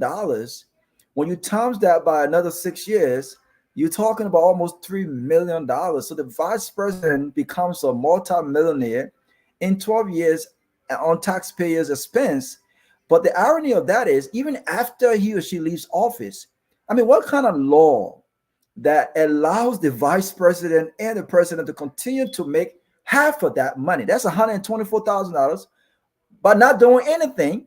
And when you look at the successes of these government, the question is, do they really deserve being paid for 12 years? And then for some, while they've done nothing for the Liberian people. I mean, how do people sit and allow these kind of laws to even go through to become a reality? No, It's no, no. insanity to me, especially 1 second, especially when you have all of these areas that are lacking education. You have a flooded city right now as we speak to you. All of these areas, and we continue to give politicians all of this money. But here's my last question to you, and then you can just add out of that because I know the other guys got to come in. I want you to, while you add that, I want you to talk a little bit about this news about Fagon rejecting CDC folks from appearing on LBC. I want you to talk about that a little bit. There's been a lot of back and forth about that. I want you to just basically elaborate a little bit on that. And what are your thoughts on that? And what actions are you guys going to take? Basically, the party has to take a decision. My understanding is that on the Yaka Koluba route, the legislature, because the law is very clear, it's a public broadcasting entity, and everyone should have access to it. That's the law. So for Facon to deny, a political entity say the jingle was militant, it's been played on OKFM now. Okay, I think that overreaction. Yeah, it's a serious overreaction because Facon himself was a militant. You go on my page, you will see the man, pure militant, one of the militants that I trained in the CDC. As former National Secretary General of the CDC and Vice Chair for Political Affairs. So I'm shocked that a former militant who broke away, like Prince Johnson breaking away from Chastedor, will attempt to deviate from the training that you took. Okay, so I just put the pictures up. But on a very serious note, you can't do that. You can't deprive a political entity or a Liberian under the laws. You see an overzealousness. And I will say this to you. I don't want to be personal with Facon. I'm one of those who insisted that Facon has to be dismissed. That's why Facon doesn't love my conversation. I remember when the president traveled, was it to China? Or the president left the country. A very important trip. As Deputy Information Minister, Facon was on air talking about the Congo and Native divide. The international partners got so annoyed. Do you know that the U.S. Embassy, that any program held by the U.S. Embassy, when Facon was deputy minister and could not attend one, he had a restriction on him because of his utterances. Punitive measures were taken against Facon for those behaviors. Then later on, he condemned a whole international power channel about the vaccine, about this. So he had to go. You can't be information minister and running your own page. Kuda Fofana started the same thing. She would say, this is my personal page. Then you get government page. So it's not strange for me. Because even Facon was criticizing CDC before he came to CDC in 2017. He used to be on air criticizing Georgia. So it's not strange, maybe to satisfy people in your overzealousness. I don't think it's the Unity Party policy. I think it's Facon overzealousness. But the legislature, there's a communication there, and that's the real way to go. One of the lawmakers wrote a communication on Yeke Koruba, and I think the party has also written the communication. There's a procedure, we have to follow the law. But don't mind Facon, that in his overzealousness and overreacting. And he's a former militant. So maybe the militant just gone disgruntled. For me, that's all I have to say on that. I wanted to make a quick follow-up, man, on something Robert tried to ask. Go ahead, so I can Yes, ask my you were saying something about the current vice president. Are you saying that she's struggling to get her benefits as former vice president from the Unity Party's administration? What do you want to do? Up to now, the former vice president has not received a pay. She stayed in conversation with them because she's looking at the laws, what the law says. The law very clear. In fact, at a point in time, they reduced the EPS around her. She became very vulnerable. They had 1 or 2 police. When the incident occurred, then they sent the EPS again to go investigate the matter. Okay, especially when her vehicle was hit, whether it's stone, whether that bullet, and all of those things. So she been humiliated. But you know, she been very quiet. She doesn't want to talk much. She and the president, the former president, they made it a deal to say we got to protect the peace and stability of the country. So even the former president being deprived, access, and all of those things. Oh, one president we are one, I want to tell you this. He walked to Joseph Boyka house, to a house, walked to Joseph Boyka house, spoke to him, and he's very open. He used to call the old man all of the time. Boyka 2 children were working in the government. And for the Unity Party people, let them know that Boyka made recommendation to President Weah in the foreign service. Maybe they don't know that today. But you know, it's not something that President Weah wants to talk about. You know, since he became president, Joseph Boyka, he has not had the phone to call President Weah. If I had no conversation. Similarly with the vice president, there have been some issues. But you know, she's been very quiet about it. She's been working, talking to the legislature about that, the speaker and other people in government, the Minister of Finance, but they have not been forthcoming. They want to make their own decision outside of the law. And she's saying that's not the case. They have to abide by what is written. Because that law was written even before she became senator. Okay, they passed that law under Boyka administration as Vice President of the Republic of Liberia. They passed that law. Okay, I was not a lawmaker when they passed the law on the benefit of the president and the vice president, or former president, former vice president. They passed that law. So, yes, she has not been paid.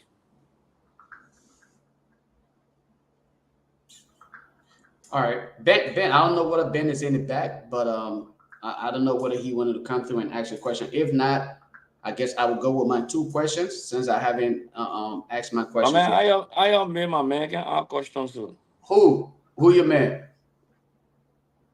I know. I guess I'm moderating, so I got to be in the back. So, but it's okay. I still get my chance to ask my question.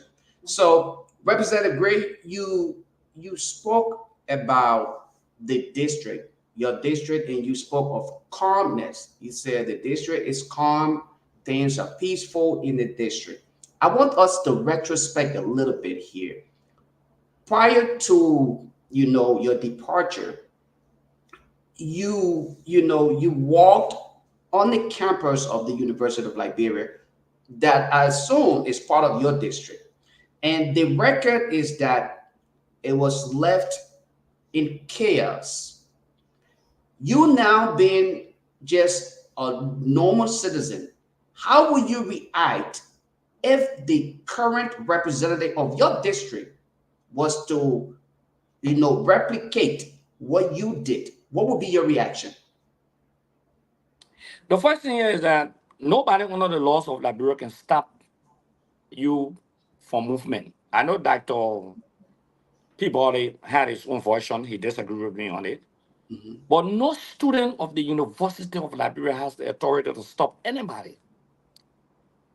They're not police officers. Besides that, it's a terrain. That's why they call university. In the university authority issue a statement on that day that no student has that authority. I still have that press release. Okay. So a student cannot look at you. Even if you disagree with a government official, like what happened? I saw some posts that Joseph Boyka can't go on campus. Mm-hmm. I've been seeing some posts. You don't have that authority. You can't do that.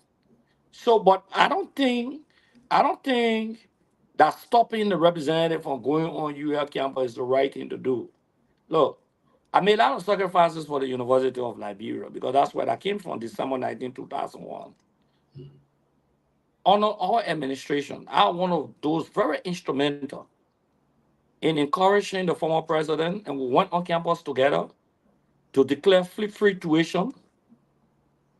Okay, the issue of digitizing the University of Liberia, the renovation. In fact, I was a member of the Board of Trustees of the University of Liberia. I've had consistently for 12 years, nothing less than 100 students attending the University of Liberia.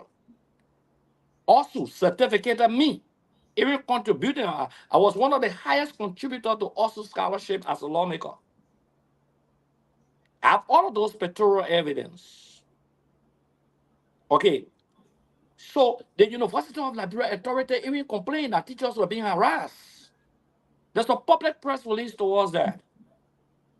Okay, even some students who affiliated with national government were being harassed on the campus of the University of Liberia. Some were working in government. Jerry and bullying is the normal thing for university students. I support that 100%. They can jail you, they can boo you, but they cannot physically stop you.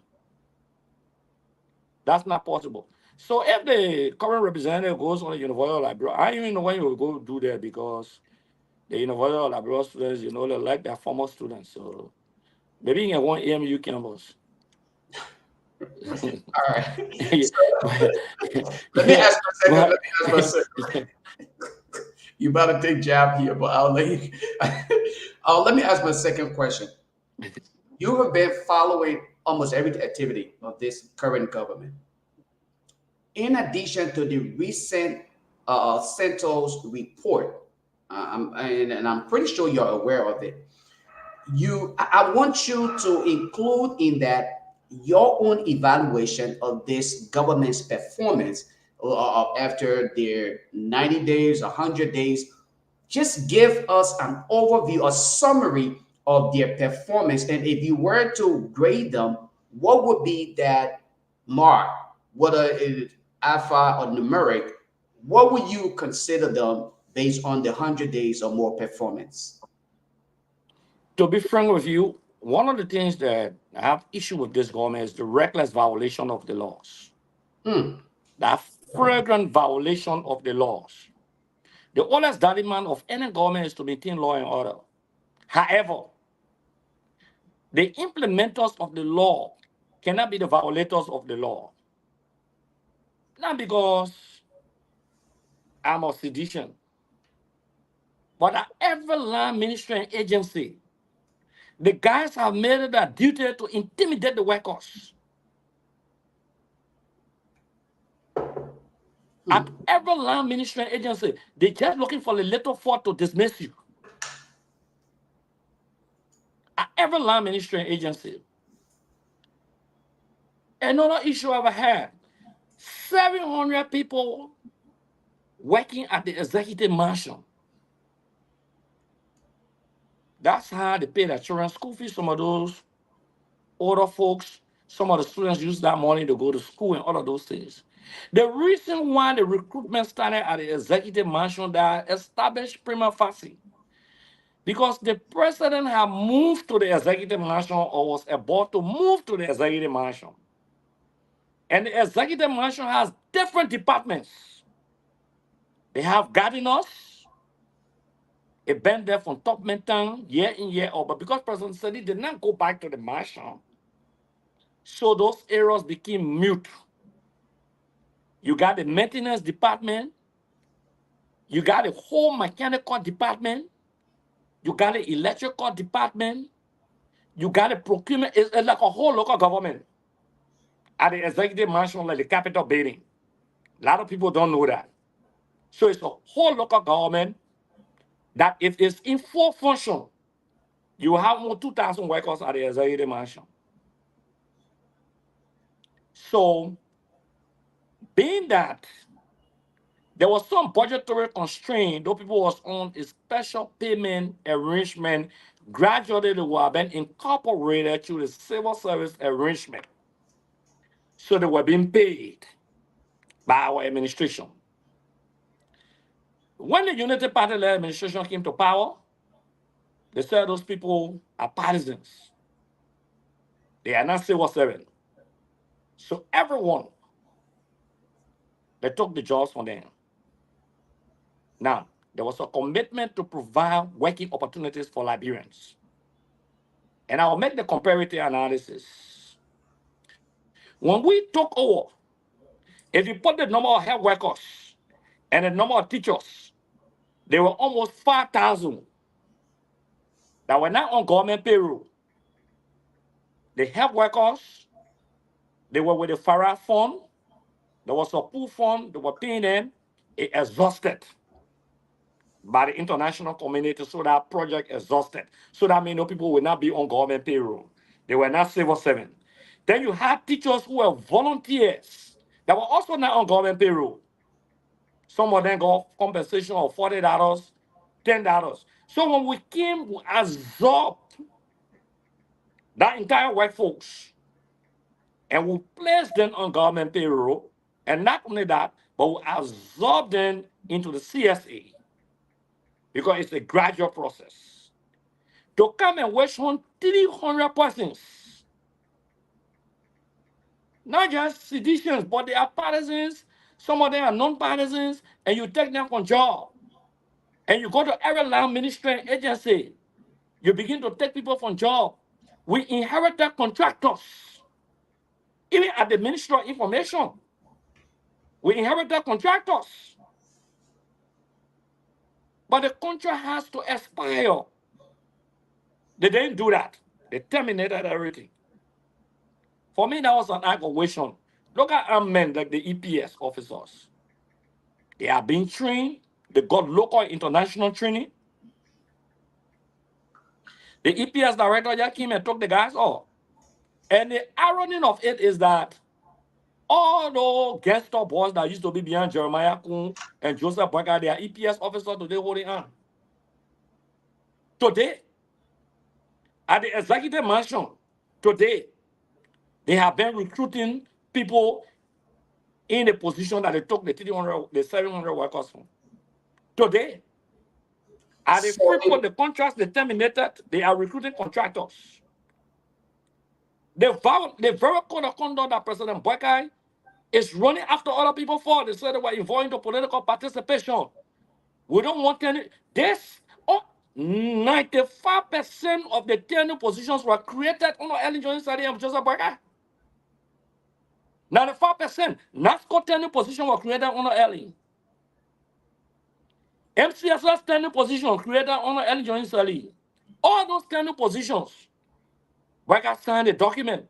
How can you sign a law? Because the vice president will sign the legislation, the speaker will sign the legislation, the chief clerk will sign, and the secretary of the Senate will sign. Those are the signatures of the legislation that are going to the president. And you come in flagrant violation. You talk about nepotism, for example. It's part of the code of conduct that Joseph Boyka signed. Thank you, Representative Gray. I'm sorry. I don't mean to interrupt you. So the output, you asked me for the output of the administration. Exactly. Thank you. The output of the administration, I see a group of thieves who have no interest believing that President Boyka will soon be leaving. So they are looting the resources of the country. Can you imagine NASCO? You take a loan from NASCO. Minister of State, you are not even Minister of State. And you take a loan from NASCO over $500,000 to buy 5 Eagles. And commit the country. Okay. These are a group of looters. That one was somebody say, oh, Representative Gray, you know, the people were in power before for 12 years. Who introduced brown envelope? And our United Party government. All of y'all are on the show. Hey, used to call us the brown envelope people that are which time. And our United Party time. And I say they used to bribe the legislature away. This is the 7 concession agreement. But you benefited from it. Me? Let me say this to you. Look in my face. Yeah. As any lawmaker in the 54th, you see, I speak truth to power. I never voted for a single concession agreement under early administration when I was lawmaker.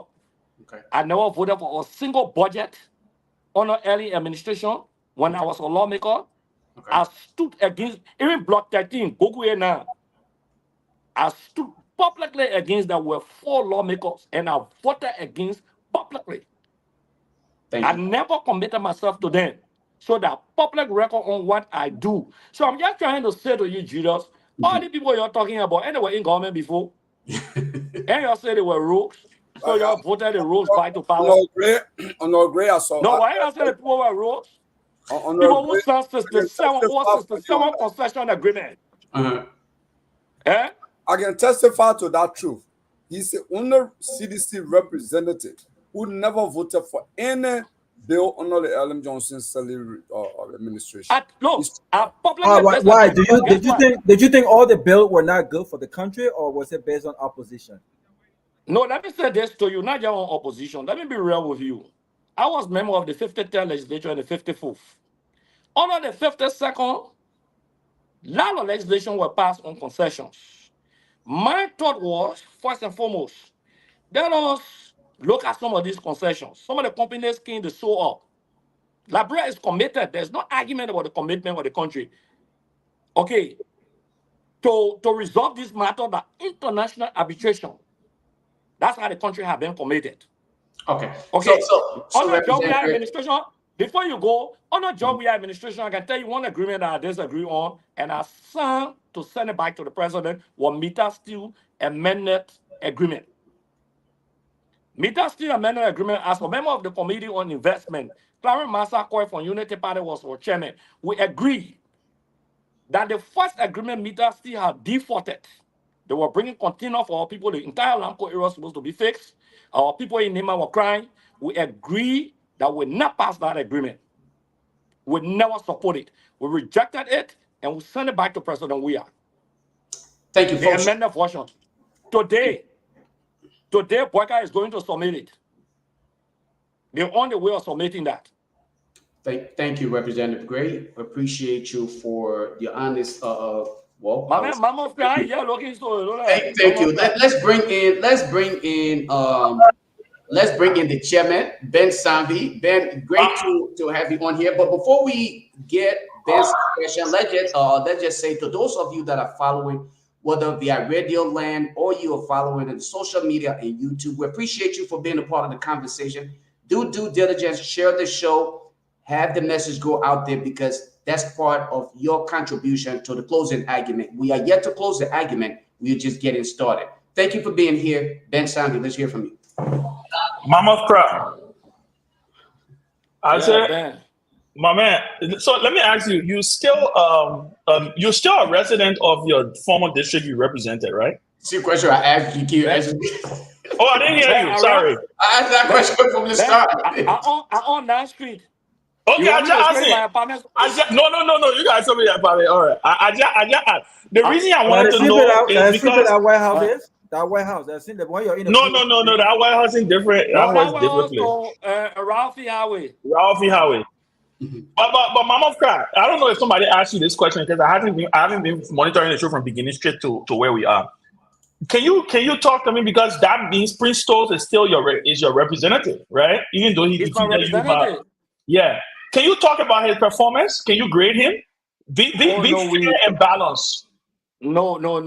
You know, we talk because about it. Prince on my board. A Prince is from LP, right? Or at least, yeah. So I'm just trying to figure out. Yeah. Ben, you see, I didn't want to do it, but I don't know how to hold back. No, but don't hold back. You want a closing argument. Why you go about hold back?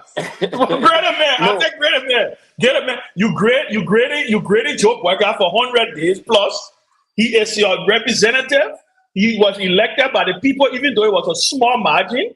But grade the man. You are representing. I mean, you are former representative. You are resident of the district.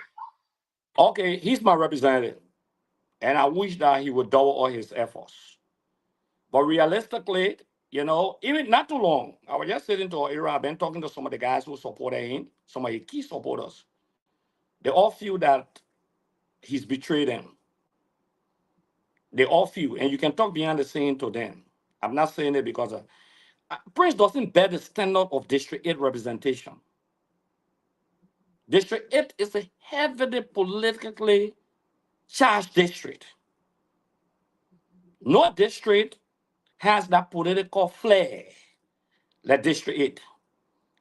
At the legislature, for the first time, District 8 has not been able to chair a committee.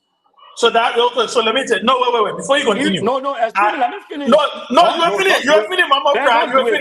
You are finished. I'm asking you because I heard they say that there was I saw something on Facebook where they said the last time he spoke was his first time speaking. So I'm asking you as a representative, as a member of that district, you're not represented. Ben, you see, Ben, for the district not to chair a committee is an insult. With the three branches of government, with the flexibility of Speaker Kofa and Thomas Fana, Deputy Speaker, they're very liberal, whether you like it or not. Don't even expect a fight from them like that, because they are very liberal. For you not to chair the least committee is an issue. Forget about talking on the floor. The guys on lawmakers, don't get me wrong, they don't talk, but the ability to lobby the floor or to talk once in a while. But again, I don't think I really want to criticize something like that, because no, I think the district people should be the judge. That's what I think. You know, when I became a lawmaker, believe me today, I was appointed as chairman on governance. The entire House of Representatives, Representatives Peno, Representative Snow, everybody started laughing. You know why they laughed? Because the committee was dormant. And titled, it was a game plan by them. And they all laughed at me. But you know what I did? I know the Committee on Governance would deal with all governance-related issues. Though they say only governance commission. So I started talking to Dr. Sawyer as chairman on governance, all of those issues. Then I introduced the code of conduct. The code of conduct, then I put nepotism in it. Then ask the issue of assets declaration. Many of our colleagues did not want to declare assets. Then I got them. So everyone had to talk to me. Then the issue of the creation of the Ministry of Finance and Development Planning, the Liberian Revenue Authority, those are governance bills. They came to my committee. So Amara Corner will run to me. So the government started running to me. And Zoe called me and said, "It's smart." So I made a committee attractive, and I made a committee very powerful. So sometimes it's not the committee that can make you. It's you as an individual that can make. Can you imagine? At a point in time, the speaker will have to call me in your office and say, "My man, great, because I had the power now. You gave me the power for 30 years. So, and Rufus Nouvel was there. Whether you like Rufus Nouvel or not, you know, I mean, whether you like it or not, no lawmaker can sit down and look at Rufus Nouvel. So, District 8 has provided leadership in the legislature. We provided direction in the legislature. For District 8 to be represented like this, I just think that maybe he will pick up, maybe. But are your parents in talk to him? You and Musa Belete. My last question. I want to talk about this whole thing about tenure positions, right? And I know there's been some issues with the whole tenure position issue. Let's pivot now to the code of conduct. You are right. You and former Vice President Taylor. She in the Senate, in the House, and I remember that very, very well. Even Besonga finished. Besonga was a co-sponsor also, exactly. Yeah. So let me ask you, as you know, do you think there needs to be do you think it needs some revision? You think it's too, because there's some of the things I think in there, and I can understand it was a good first start, right? Because I think some of the things you looked at, the Hatch Act from the US, you look at other bills from the US, and you're kind of merging and you're talking like, do you think it needs to be revised into current day reality? Like example, the declaration and the publication of assets. Do you think it has to be included in there? That when you declare your asset, you have to publish it? Because guess what? Serving in a public office, it's not a right, it's a privilege. If you don't want us to know what you got, then don't come take our public job. At least maybe they can say people who are appointed senior cabinet members or elected officials. Do you think something like that needs to happen? Yeah, I beg you, giving the opportunity a little bit, Julius. You know, I'm in the best position now to speak because I'm not a lawmaker. Nobody can threaten expulsion. Go ahead. Yeah. I'm in the best position. But I will say this to you, that two bills, very brilliant bills. The Code of Conduct is the best document for me. The best legislation for female Article 90C. The issue of bribery is being addressed there. The issue of the disabled is being addressed. The issue of compensation for people who work. The issue of time to go to work. The issue of not taking alcohol during work hours. the issue of government officials not taking jobs or appointed officials, the issue of gift, the limit that any official government can take in gift, and even if they give you more than that limit, you have to declare it. Okay, the assets declaration, nepotism, all of those things in the code of conduct. That lack transparent. There are too many things. Take the code of conduct on the closing argument from page 1 to the end. That's the best legislation for governance. Assets declaration, let me tell you, we wanted the assets to be public. I will tell you this. I wanted the assets to be public. But it became a compromise. To have the bill passed, you alone can pass it. Let me tell you today, like the dual citizenship bill. So in our document, even nepotism, we extended it to cousins and other relatives. But for the body to accept it, they wanted immediate family or your household.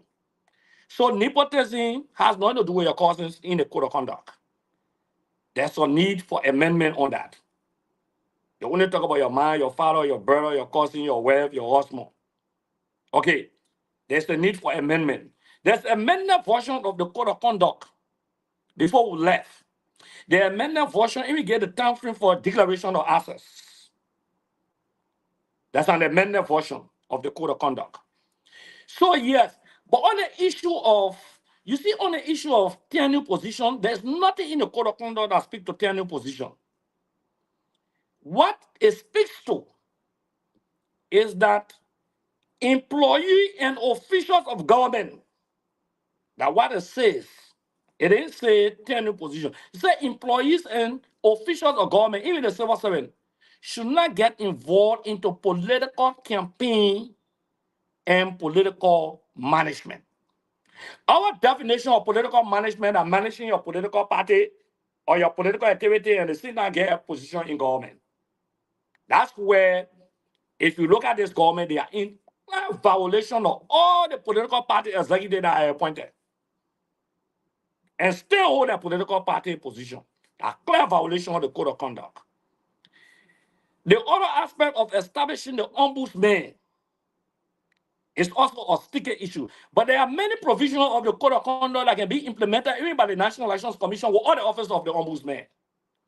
So the issue of tenure position, when the government came to power, all the people that perceive that campaign, whether they got evidence or not, they proclaim everybody here because they want to get rid of tenure positions. Fairly, I want to say this today. I believe, and I want to be on record, that there is no need for tenure position for many entities. Because the Constitution says you're working according to the will and pleasure of the president. Tenure position can be for LACC, you can have it for GSC, you can have it for the National Elections Commission, because those are integrous institutions. They don't need to be manipulated. But all the other tenure positions were created under President Seri and Joseph Boakai. When President Weah came to power, he submitted the amended version to get rid of majority of the tenure position. Only the integrous positions should remain. Get rid of NASCO, get rid of Maritime, NAFA, all those entities. But your man, they don't waste the senator. The man said, Joey, I want to be draconian. I will verbatimly, I will send it to you. No, I remember. Yeah, so you gotta send it to me. I remember. Yeah, they oppose it. How we repeal those tenure positions, Joseph Boakai will not have been time. Because my man, how can you be maritime boss and another president appointed you? Let me be realistic. But this is a law that Joseph Boakai has signed. He affects the signature to it. Now that they are inherited it, instead of them not talking about the tenure position, let's repeal. Because even the repeal and you're there for 5 years, the law is not retroactive, you still stay there for 5 years. So they try to create a scene that people campaigning. The same thing happened with the dual citizenship bill. We passed the dual citizenship bill that you can contest for office. We're all denouncing your citizenship. That you can hold almost any position in the country, maybe inside the presidency. When we send it to the Senate, ask the guy, ask Wati, the guy who is the head for the Liberian diaspora dual citizenship. Ask him. When we send it to the senators got together. Your man, they don't got together and said, no. The people here, they're not loyal to the country. They shouldn't host many ministerial positions. If they want contest to be lawmaker, they should resign, denounce their citizenship of the other country. So they had a conference committee. Weti came to my office here, the entire delegation and the ULA president. I told them I would never vote for it, though I'm the sponsor of the bill. But I can't support it. If the bill would die, let the bill die. Ask him. Go here and ask him. They stay in my office almost 2 hours. They say, Representative Gray, just accept it. Maybe in the future they will amend it. But at least for the benefit of our brothers, our children, or family who migrated. So I said, okay, if that's what you want, but for me, I don't want it.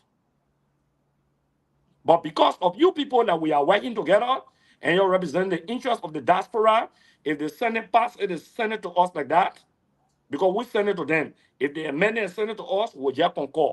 That's how we concur on the dual citizenship bill. But actually, the elected official will believe that people in the diaspora won't take that jobs from them. Wow.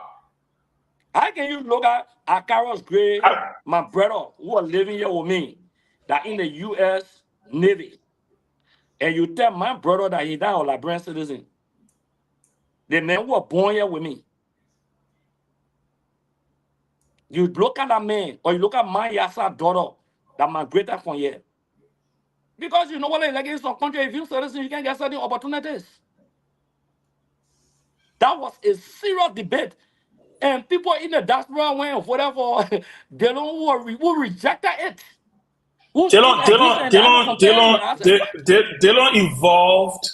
To his defense, Dylan evolved on dual citizenship. Man, that boy, man. I beg you, Rabbi, man. Rabbi, I beg you. I am entitled to my opinion, like you are. Don't attack me. Constitutional referendum.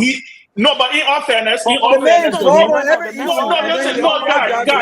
yeah, let me make my point. Why are you attacking me? Listen. Let me stop. Lofa, am I protected, please? There's camaraderie between Gray and Robert Dagwa. All right. So we'll let Ben to ask this question. We'll let Ben ask. But you know what? Ben, okay, Ben, I got it flow. Ben, your man is on public record. You know, sometimes he's making statement, gotta be careful. He said because Joey want him to be Liberian citizen. That's why Joey are supporting it. Listen, I am not defending him. I am saying what I'm saying here is I know we have had conversation. I confronted him on this, and I know he has evolved heavily on the issue of dual citizenship. In fact, prior to even Dylan getting elected, Dylan was opposed to dual citizenship, but he evolved on the issue. And for me, if somebody makes progress on an issue, I will not beat them down, right? He's made progress. He's made progress on it, right? And my point. So let me just ask my last question so we can go to my last question, guys. My last question. Ben, just 1 minute, Ben. Ben, just half a minute. Ben, the people involved, they agree, but all the restrictions on dual citizenship, they put it there. Yeah, but that's what I'm saying. But the new one, I think the new one that was signed by the president, I think it's a little better than the one that they wanted, right? There's no new one. No, there's no new one. The one we passed, that the one staying in existence, they just need amendment now to resubmit it for amendment. Okay, so they just need to resubmit it. Okay, and we're gonna look. I spoke with Senator Dylan a couple of days ago. Couple of things I highlighted to him. Okay, one, I need him to resurrect his bill for the $5,000 when it comes to the pay of the national legislature, because at the end of the day, he is now in control of the Senate. Senator Kanga Lawrence, because the excuse back then was the Senate was being controlled by Abache and the CDC people because they didn't want to do it. Now they have the pro tem, now they have the leadership, at different levels. And so they can go ahead, he can go ahead and resurrect that bill. I'm also talking to him, I've made it very clear to him on the issue of dual citizenship. So hopefully we will get a chance to see him and make some traction in that My man, direction. Ben. If the Senate reduce the salary to 5,000, don't never respect me. I can't see you. You're speaking for them. Let's wait and see what will happen. Let's wait and see what happens. Let me ask my last question, Lofa. I beg you. My last question. I'm taking my question. Yeah, my last question, guys. I'm taking my questions from Representative Gray's post, right? There's certain things he outlined that he wanted to talk about. So I'm trying to pick it. I want to talk about the Central report, right? I know you did. I'm assuming you discussed it at length, right? But there's a specific point that I want to talk about. Do you, if you were to grade, and I'm asking you because you are CDC, yes, you are diehard CDC. I mean, there's nothing you can do about that. You bleed blue, like they say in CDC, right? But I'm asking you, will you, if you were to be fair, President George Weah first 5 or 6 months in office, President Joseph Boyka 5 or 6 months in office. There are arguments that there's some tangibles from Boyka's side, there are tangibles from Weah's side, right? As the CDC, what is the CDC waiting for to provide a clear differentiation between the two administrations thus far? Right? Because I remember when y'all were in power, when the CDC took over, right? CDC used to argue that you can't judge us on Unity Party because Unity Party had 12 years, right? And so you're judging, you're being a little unfair. The reason I'm saying this is because CDC has 6 years. Joseph Boyka is a new president from the Unity Party, even though he was the vice president. But this is his first administration, right? So there is a level playing field now for you to critique first-term presidents. George Weah was 1 term, first term. Joseph Boyka is first term. 5 and 5. I want to know. Do me some criticism. Like there's argument about Bali Island, all of these different things that President Weah promised that did not happen. Don't you think it's a little unfair for the CDC to be as aggressive as they seem to be right now in doing the correlation? No. I think the CDC is not aggressive. I disagree with the CDC leadership publicly. And the CDC should be more robust. I think the opposition is very quiet. Okay. I believe so too, by the way. I believe so. Yes. No. With all fairness, when we talk about the United Party, they didn't wait. The opposition didn't wait.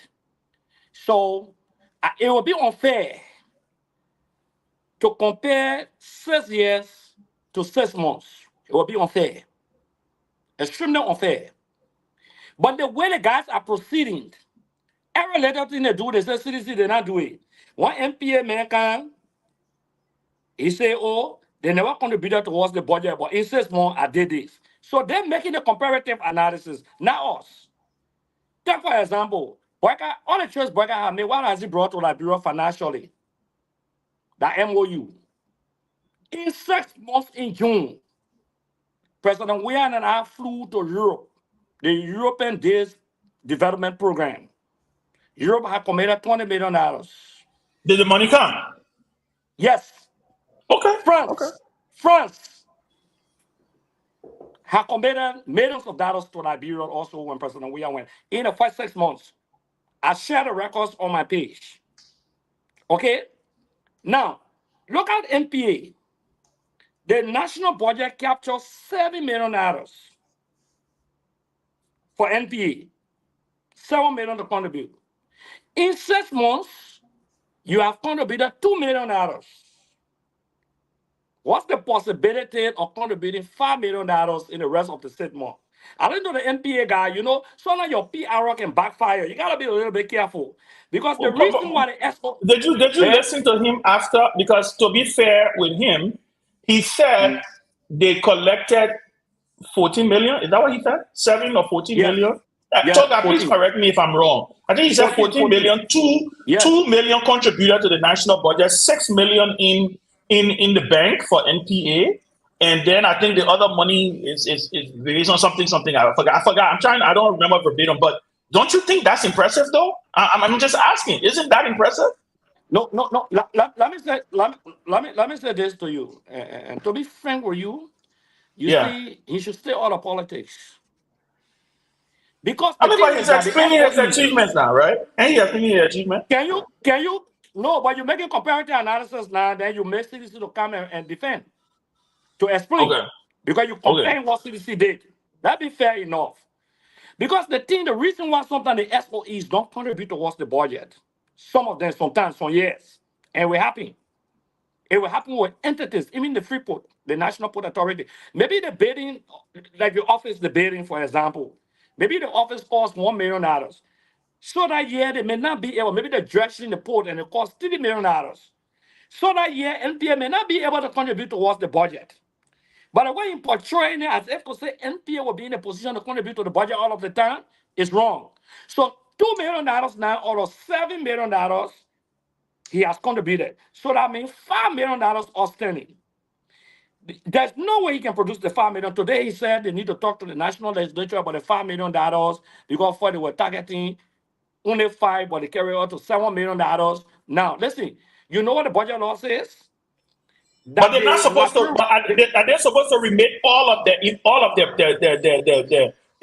their proceeds? Are they supposed to remit all to the national budget? That's why they are autonomous, right? They're not supposed to. No, but listen now. They're not supposed to, but when the legislature meet and they agree on a amount to remit to the national budget, that's why it's supposed to send to the national budget.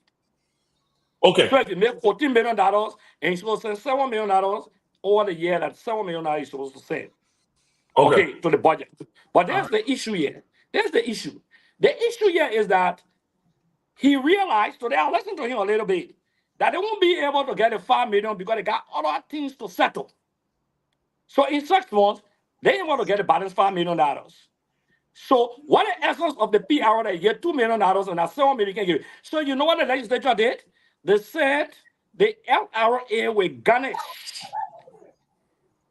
the accounts of the SOEs. So that means the money you get in the budget. The LRA is under obligation to take the money off. The money you get in your account. So you know what will happen? There could be reduction in operational costs. There could be lack of payment of the workers. Okay? Because you cannot raise the $7 million. So what the essence of the PRO? Because the essence of the PRO in the first 2018-2019 budget, the commitment of the NPA was $3.5 million. And they paid the money. So don't make that kind of CDC on the CDC. Yeah, 3.5. yeah, the first. Yeah. All right. So I just saying to you, I just want to say to you that everything is not politics because the way the guys running the land ministry and agency, for example, my picking Ali, everything he met already put into place. It's just a matter of inauguration. You were here, all the roads were being dug, the pipelines, water and sewer, the international community has spent the money. It was just a matter of inaugurating these things, maybe January, February, or March. Okay, so for you to make that kind of comparison with the CDC government says here, and you only gone 5 months and not 6 months, okay, and you're not even paying people on time. The lawmakers are complaining about their benefits. They ain't got their cars here. They ain't got this here. You understand? People are complaining, and the government itself, the government is saying one of a small government, but Joseph Bra appointing all a friend of the opposition that never existed in the history of the country. Representative Gray, we will have the second segment of this, but we will take a quick question from Dr. Peabody because he has to take his exit shortly, and then we will go to the phone lines back home. We want to hear from your people regarding the conversation held today, and then we will ask my man, and then analyze it. We'll get back to you. The you people coming here today. Look at how many persons Wednesday. I can't even see. When I was going you got 1900. You got 1900. We average almost the same thing every day. Well, man, let me tell you one little secret. I bet someone that when I appear before 12 tomorrow, you will get more than 15,000 viewers. I agree with that. They say even 5,000. They will give my money to me. So I'm coming eat the money tomorrow. I think I know who bet you. Yeah. That's true. All right. That's Dr. Peabody, go ahead with your question. Henry, get phone lines ready. Go ahead. Just one question, Representative Gray. Salvador Nelson was fired. I'd like to hear your input on that from the university. you know, the university is a heavily charged political area. One of faculty and the teacher and jump behind you, that's trouble. Yeah, once the and I asked that content, you know, that my old man, but he was deposed. Yeah, and they brought him back. He was actually deposed, and they brought him back. But I think the leadership of the country will have to just concentrate on the University of Liberia. And my kind of advice, and I want to say it publicly, the environment should be a learning environment. Students should be willing to go to school to learn. You know, sometimes the radicalism at a point in time, sometimes necessary. But it should learn. The teachers should be taken care of. You understand? It's not ordinary. But again, for the university to be closed 3 months and other people going to school, you know, my man, we stay every 8 years. Sometimes, oh yeah, 1 semester. We stay early between 5 to 8 years. Some people stay 8 years. Now that they were failing, then 96 there was no school. Some year only 1 semester. That the first time we fought from the end of early time to President William time, that 1 year, 3 semesters, or 2 semesters, a whole year. When we were attending University of Liberia, we used to put rocks. But 3 o'clock in the morning, we used to put rocks down. That when you can't, you stay. So now 3 days to sign 1 course. There has been some improvement. But once the teachers have problem, trust me, you gotta go. So that place is a heavily politically charged area.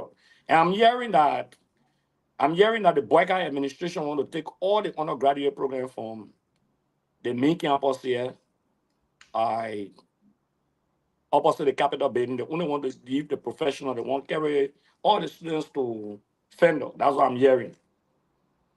I don't know how they intend to do it. They say for some political reasons.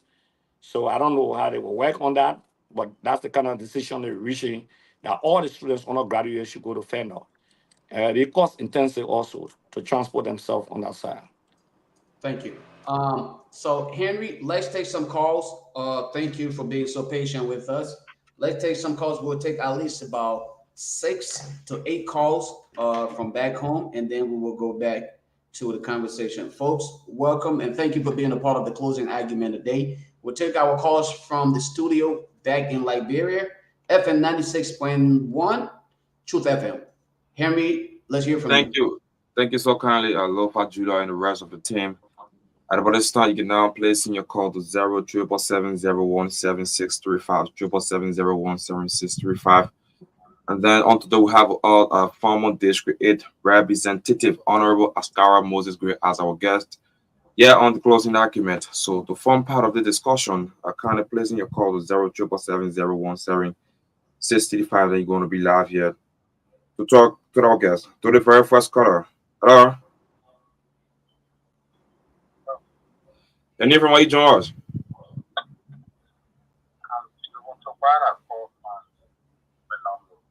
You have to be all the way obeyed, please. Okay, Chutomo, make your point. 1 minute. I wish to tell the guest thank you, but I have 2 questions for you. Go ahead. The last statement you made for the University of Liberia, what was his goal? When he was student there, did he create that attitude that the university be a learning ground, or he was in the matter of creating or training people to be men? 1, 2, you talk about, people say the thing when you come always, every day you come with clean hand. You were fighting to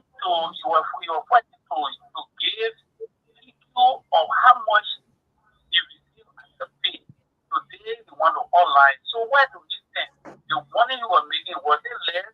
And the one you think is the next government should make. Why is he telling us? Thank you.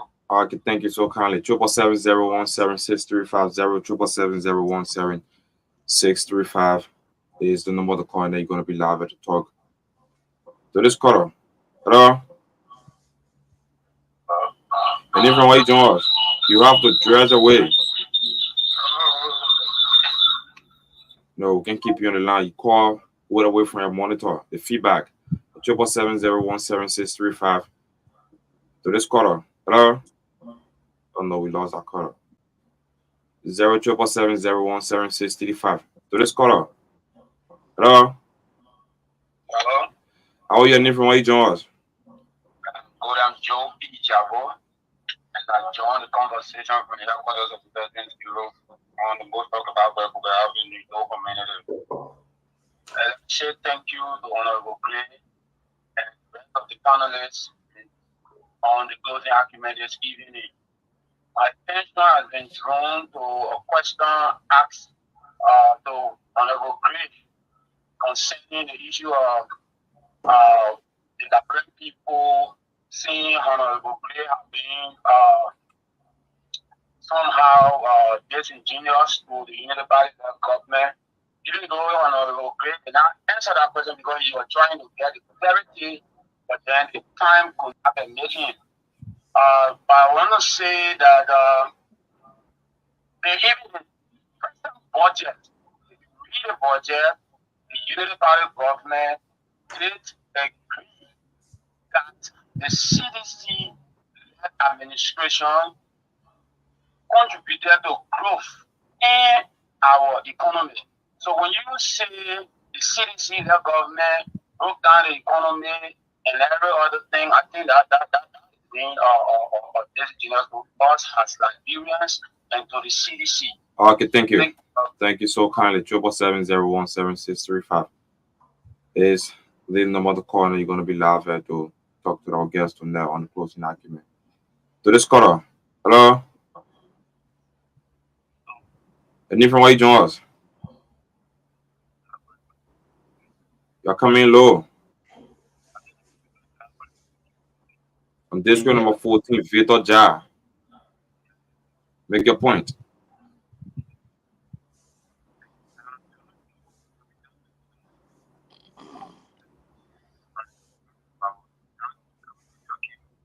We can't hear that caller. You are very low. You're low. You're low, Joe. Myself not getting the caller. Yeah, we can't hear that particular caller.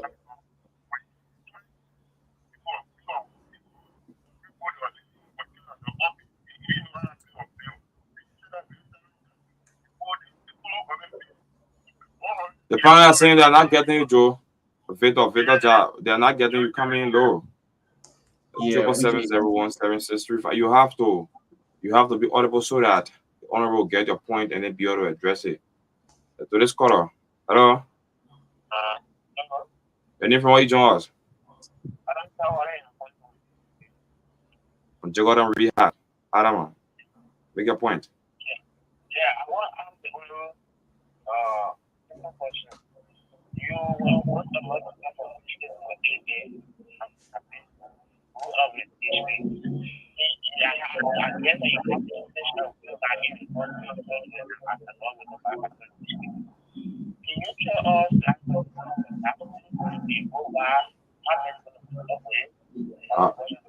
Okay. Julius, you should reiterate the questions because I'm not getting. Yeah. Okay. Henry, what was that question? I didn't get the question either. The caller is saying when you go back, what perspective are you going back with? What change are you carrying back? If you'll be contesting comes 2029.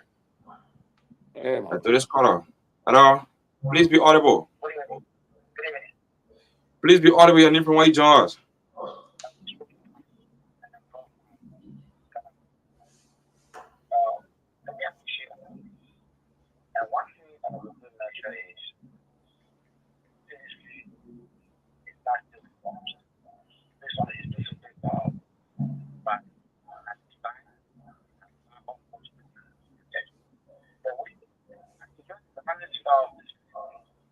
We are going to take it intellectually. That most things they like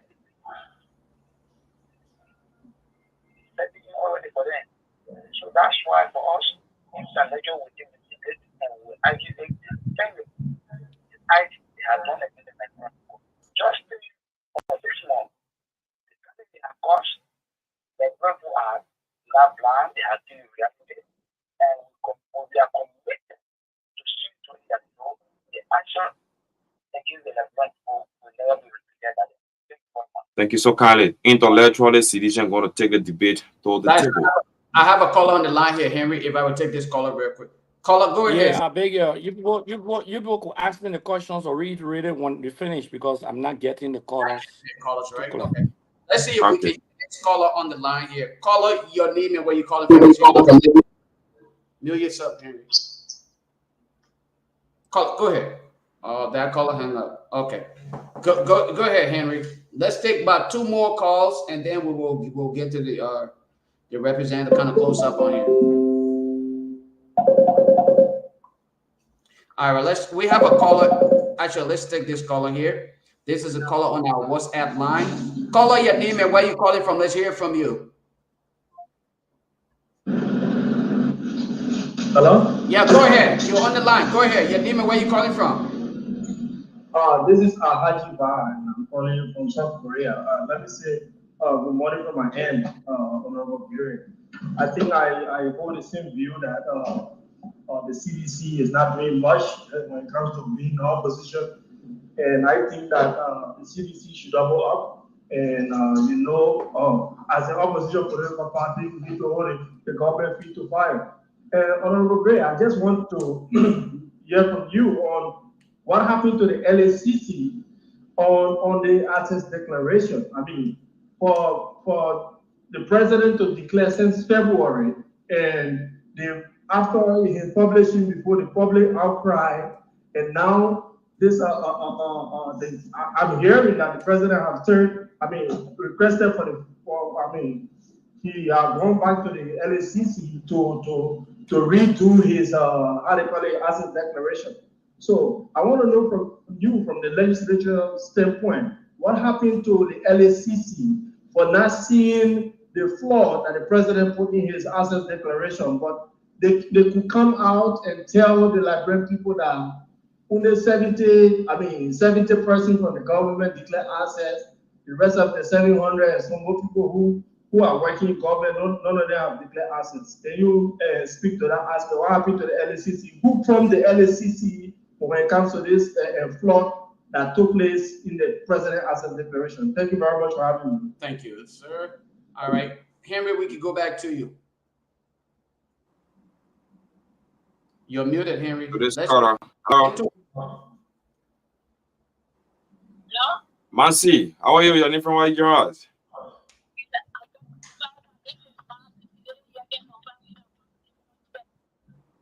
Make your point 1 minute.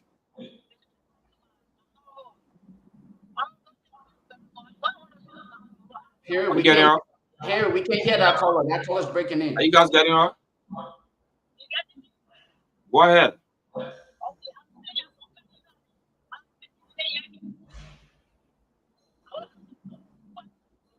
Ask the question. I will reiterate it.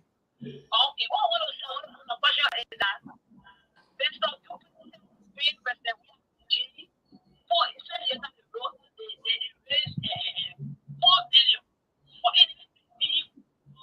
Oh, she went up. She went up. It's back to you guys because of time. Yes. Okay, so I don't know whether former Representative Gray was opportune to hear all of the questions that were posed, but we'll give you the opportunity to address this, and in that you can give us your closing statement. Yeah, basically, I didn't get many of the callers. I heard somebody raised the issue of being disingenuous, and I'm not being disingenuous, and I will not pretend. The issue will flag here, especially on the issue of the legislative benefits. I've said that there are people who publicly criticize the legislative benefits that were budgeted for. Today, some are represented, today, some are senators. They get the same benefits, and the counter argument now is that they are legitimate. My argument is that were they not legitimate before? So what was the essence of the argument? To say, oh, people were getting money and you criticize them. But today you're getting the same thing he says is legitimate. Have I been able to lead a strive in the legislature for reduction as in the House of Representatives? Yes. We did a reduction of not less than 30% of our total benefits that will harmonize into salary. Like I said, again, I cannot speak for the Senate. There are public records. You can Google it now and say Representative Gray call for pay cut, legislative pay cut. You can check it now. It's there. The fact of the matter on the issue of the yellow machine, I've been very clear. I said, and I must repeat, that is a usurpation of the function of the legislature when it comes to the issue of allocating funds by budgetary approval and the violation of Article 34D in terms of the right of the legislature to ratify loan agreements. It's a legal argument I'm propounding. So if the LPRC took loan with all legislative approval, they are in violation and usurping the function of the legislature. Similarly with the Liberian National Police. All of these things require removal from office because no one branch of government must perform the function of the other branch of government. That's why we have separation of powers. We have check and balances. Very clear, though we must coordinate. I've also said my information I've gathered is that the executive mansion is negotiating for $60 million loan agreement and want to send it to the legislature on the yellow machine, all of the move they were making. On the bus issue, Liberia is not a dump site. Those buses been in Accra, some of them for 15 years, sitting. We don't even have spare parts. Group of criminals in collaboration with partners from Accra and the government of the Republic of Liberia decided to exploit the Liberian people and bring rotting buses to them. Now, even two of the buses they brought, the two buses, one has collapsed as I speak to you. And the traffic is in that today. That is criminality. They didn't follow the procurement laws, the PPCC regulations. They violated every legislation they came to fix, but they are not fixing it.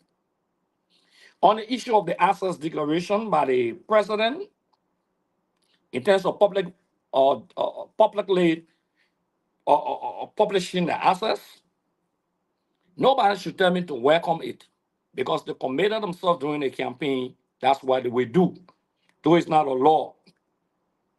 Now that they have done it after being in office for 5 months,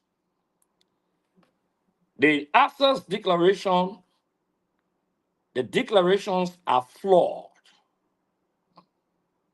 The declarations are in contradiction of Article 10C of the Code of Conduct of the Republic of Liberia when it comes to false declaration of assets.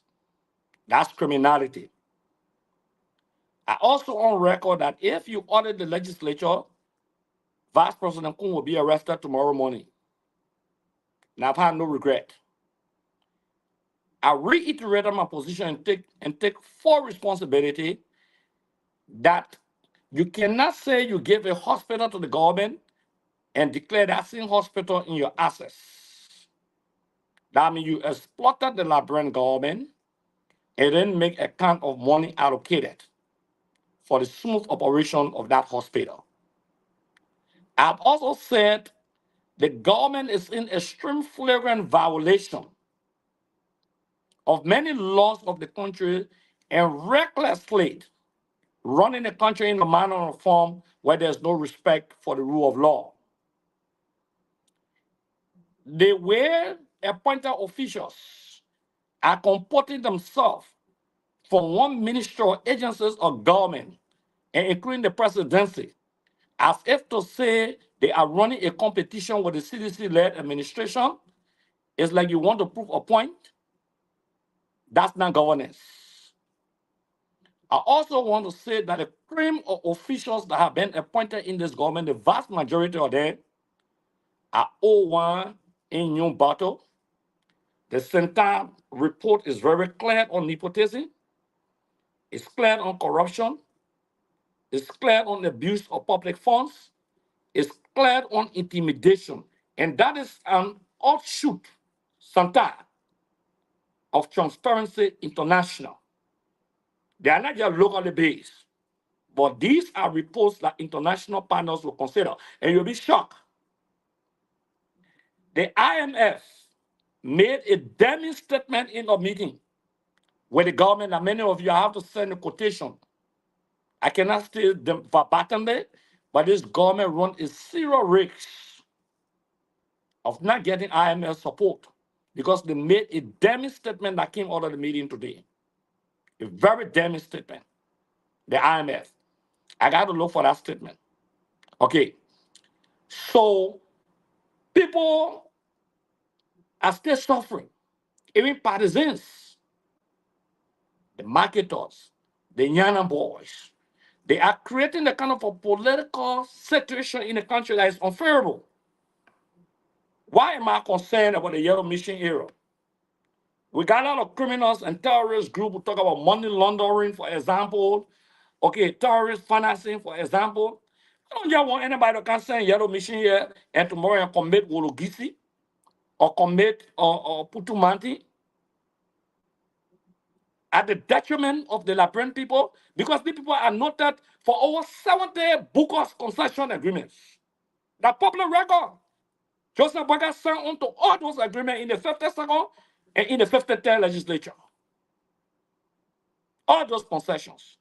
They argue CDC government is not having concessions because, no, not that concession companies were not coming, not that investors were not coming.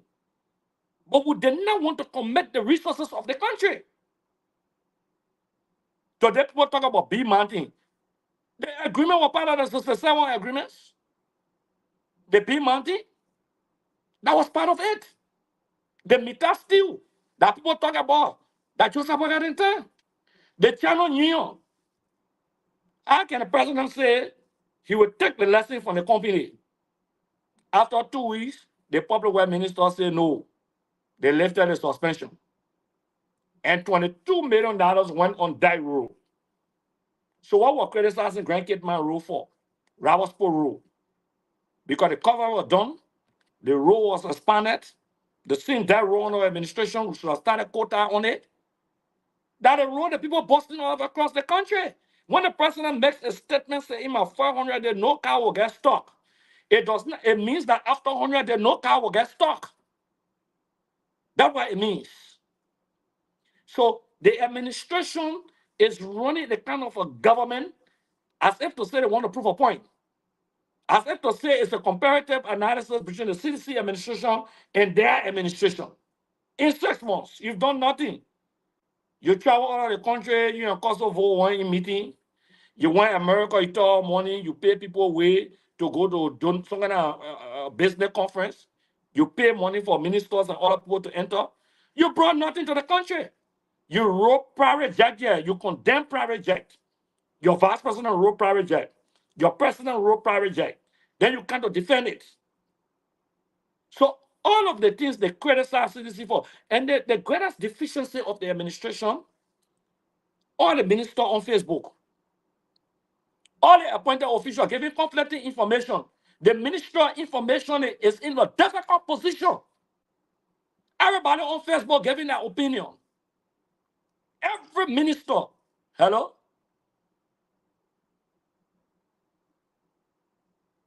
Where? We hearing you. We hearing you. Where? Okay. Every minister, every appointed official on Facebook, the Facebook government, the people running, they will jump and say, "We Yellow Machine in the country." B Martin people and other companies brought their white machine. They say Yellow Machine in the country. They say 400 buses coming from Ghana. There are 2 buses. They ran a campaign on deception, gossip, and dangerous lies. It's catching up with them today. Today, they just brought few Chinese people. I just got the picture.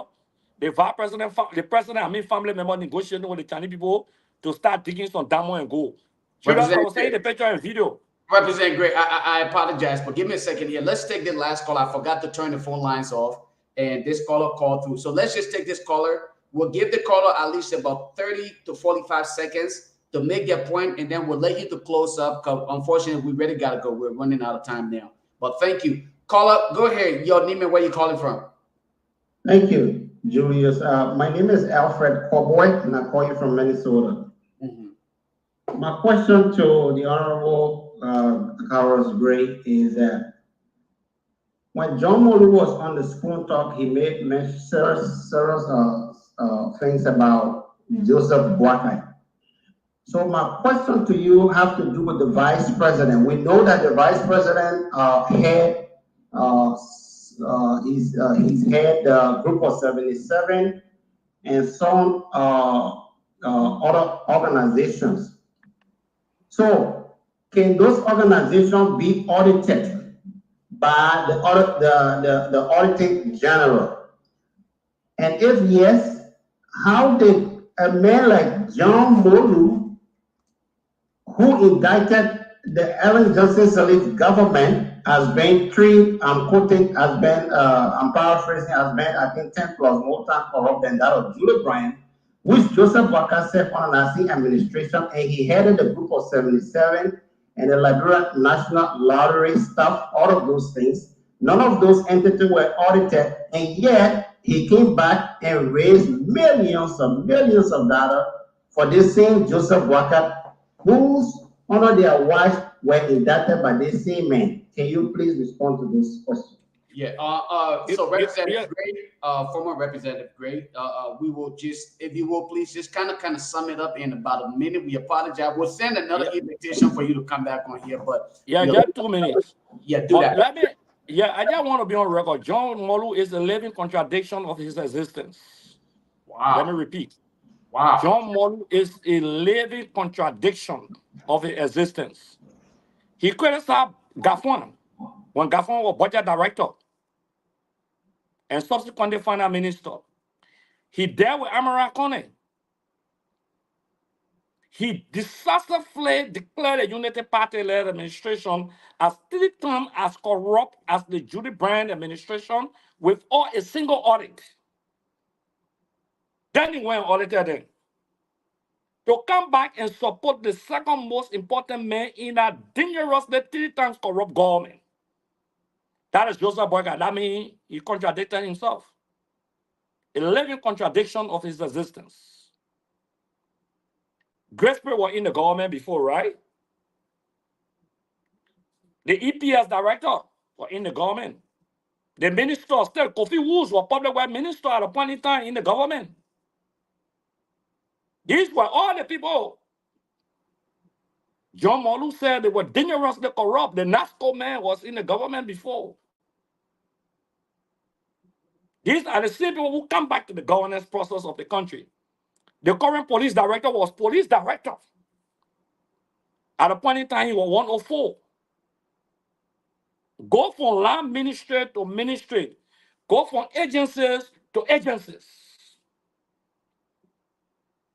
How can John Molu will criticize an administration that governed for 12 years, call them a group of thieves and corrupt people, and come back and endorse the administration to come back to power?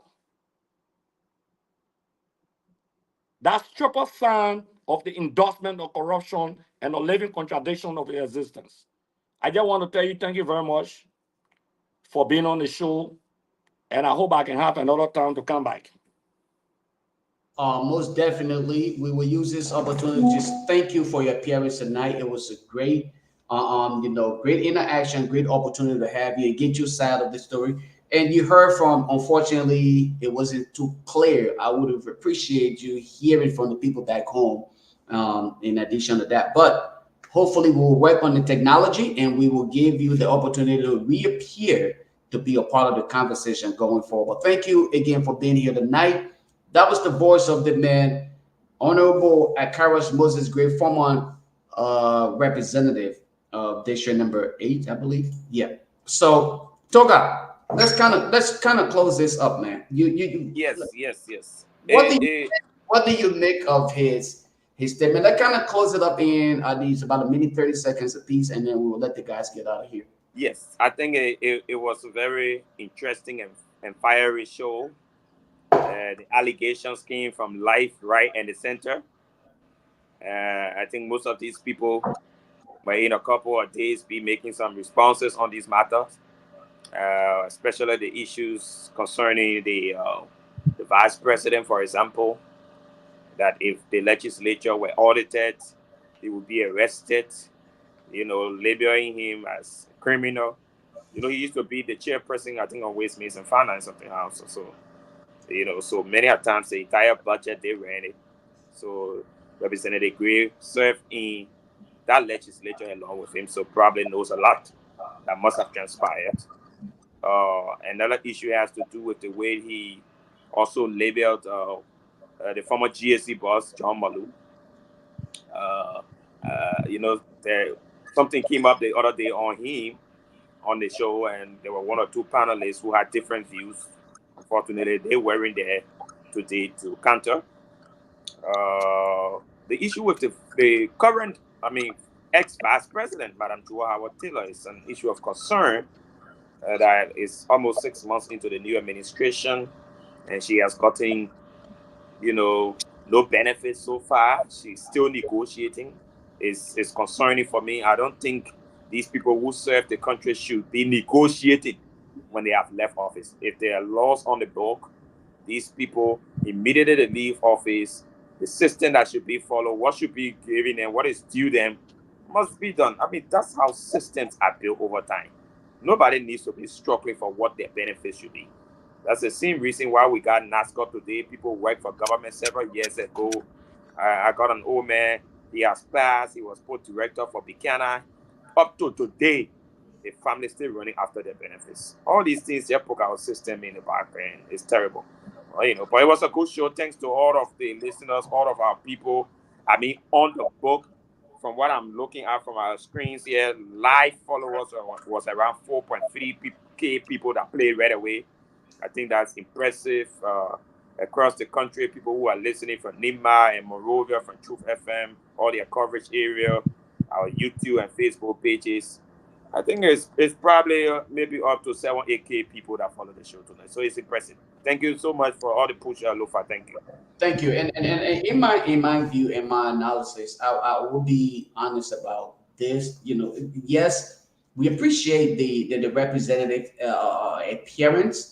We appreciate his desire to now be very outspoken and the right about the issue. But most Liberians, and I'm reading through the comments here, most Liberians are like, well, what happened when you were opportune to serve in this capacity where you could have been more vocal and issue driven while you were at the hem of power where you could lobby with other people and get all of these things to happen? Unfortunately, your government fell prey to all of these things, all of these criticism that you are now bringing forward. You're highlighting. Liberians around the world are asking themselves, where was this Akaras Gray who is now vocal about the issue of corruption?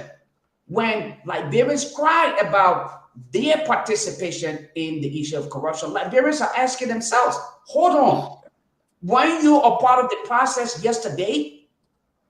Representative Gray, you spoke about your district. You highlighted the fact that the district is calm. Okay, you highlighted the issue of education. You were opportune to serve, not for 1 year, not 2, 3, or 4 years. But then what happened? What legacy did you leave behind that this individual probably may not be able to compete with? When we spoke of the district, I was hoping to really hear those views or analysis to say, look, I left behind this legislation. These policies were left in place. And now as I look at my district, I don't see all of these things being adhered to.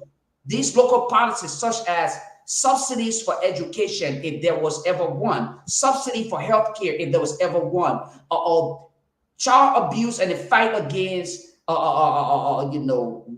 ritualistic killing, all of these things, I fought for it, and they were in the process of being implemented, all right? But I didn't hear the lawmaker really address some of these things. While it is true that we may not have posed questions in that direction, I still feel like, as a lawmaker, you must have an identified issue prior to your ascendancy to that position. Unfortunately, a lot of our lawmakers tend to come to the position now with gender. And then he also highlighted the failure or the part of the current lawmaker, Representative Toll. Prince Toll, who I actually reached out to, I gave him the opportunity to appear on the show to make it balanced so that I could hopefully hear his view regarding the issue of salary, people taking away other people's salaries. And we spoke for at least about a minute. He promised he would give me a call back so he could discuss time to appear. Well, I'm yet to hear from him. And I'm saying this publicly so people know that it is not a one-sided kind of interaction. But, Representative Gray and Mr. Gray agreed. He said, look, I want to be a part of the conversation. While it is true that not everything he said I want to agree with, but serving as a moderator, I wasn't going to interrupt him. But I want to say, in all honesty, I think we are fighting with the issue of just transparency in our country. True leaders who are willing to be sincere, they're willing to be vibrant, they are willing to be transparent. Why at the hem of power? Why you're there? Can you do it so people can sense it that you are sincere and transparent, like what I would say, and not to kind of paint him white. The light of the young, what's his name? Safoko. I think he's doing great thus far. But again, that was a great show. So I want to say thanks, guys. You guys have yourselves a wonderful night. Thank you, man. Appreciate it.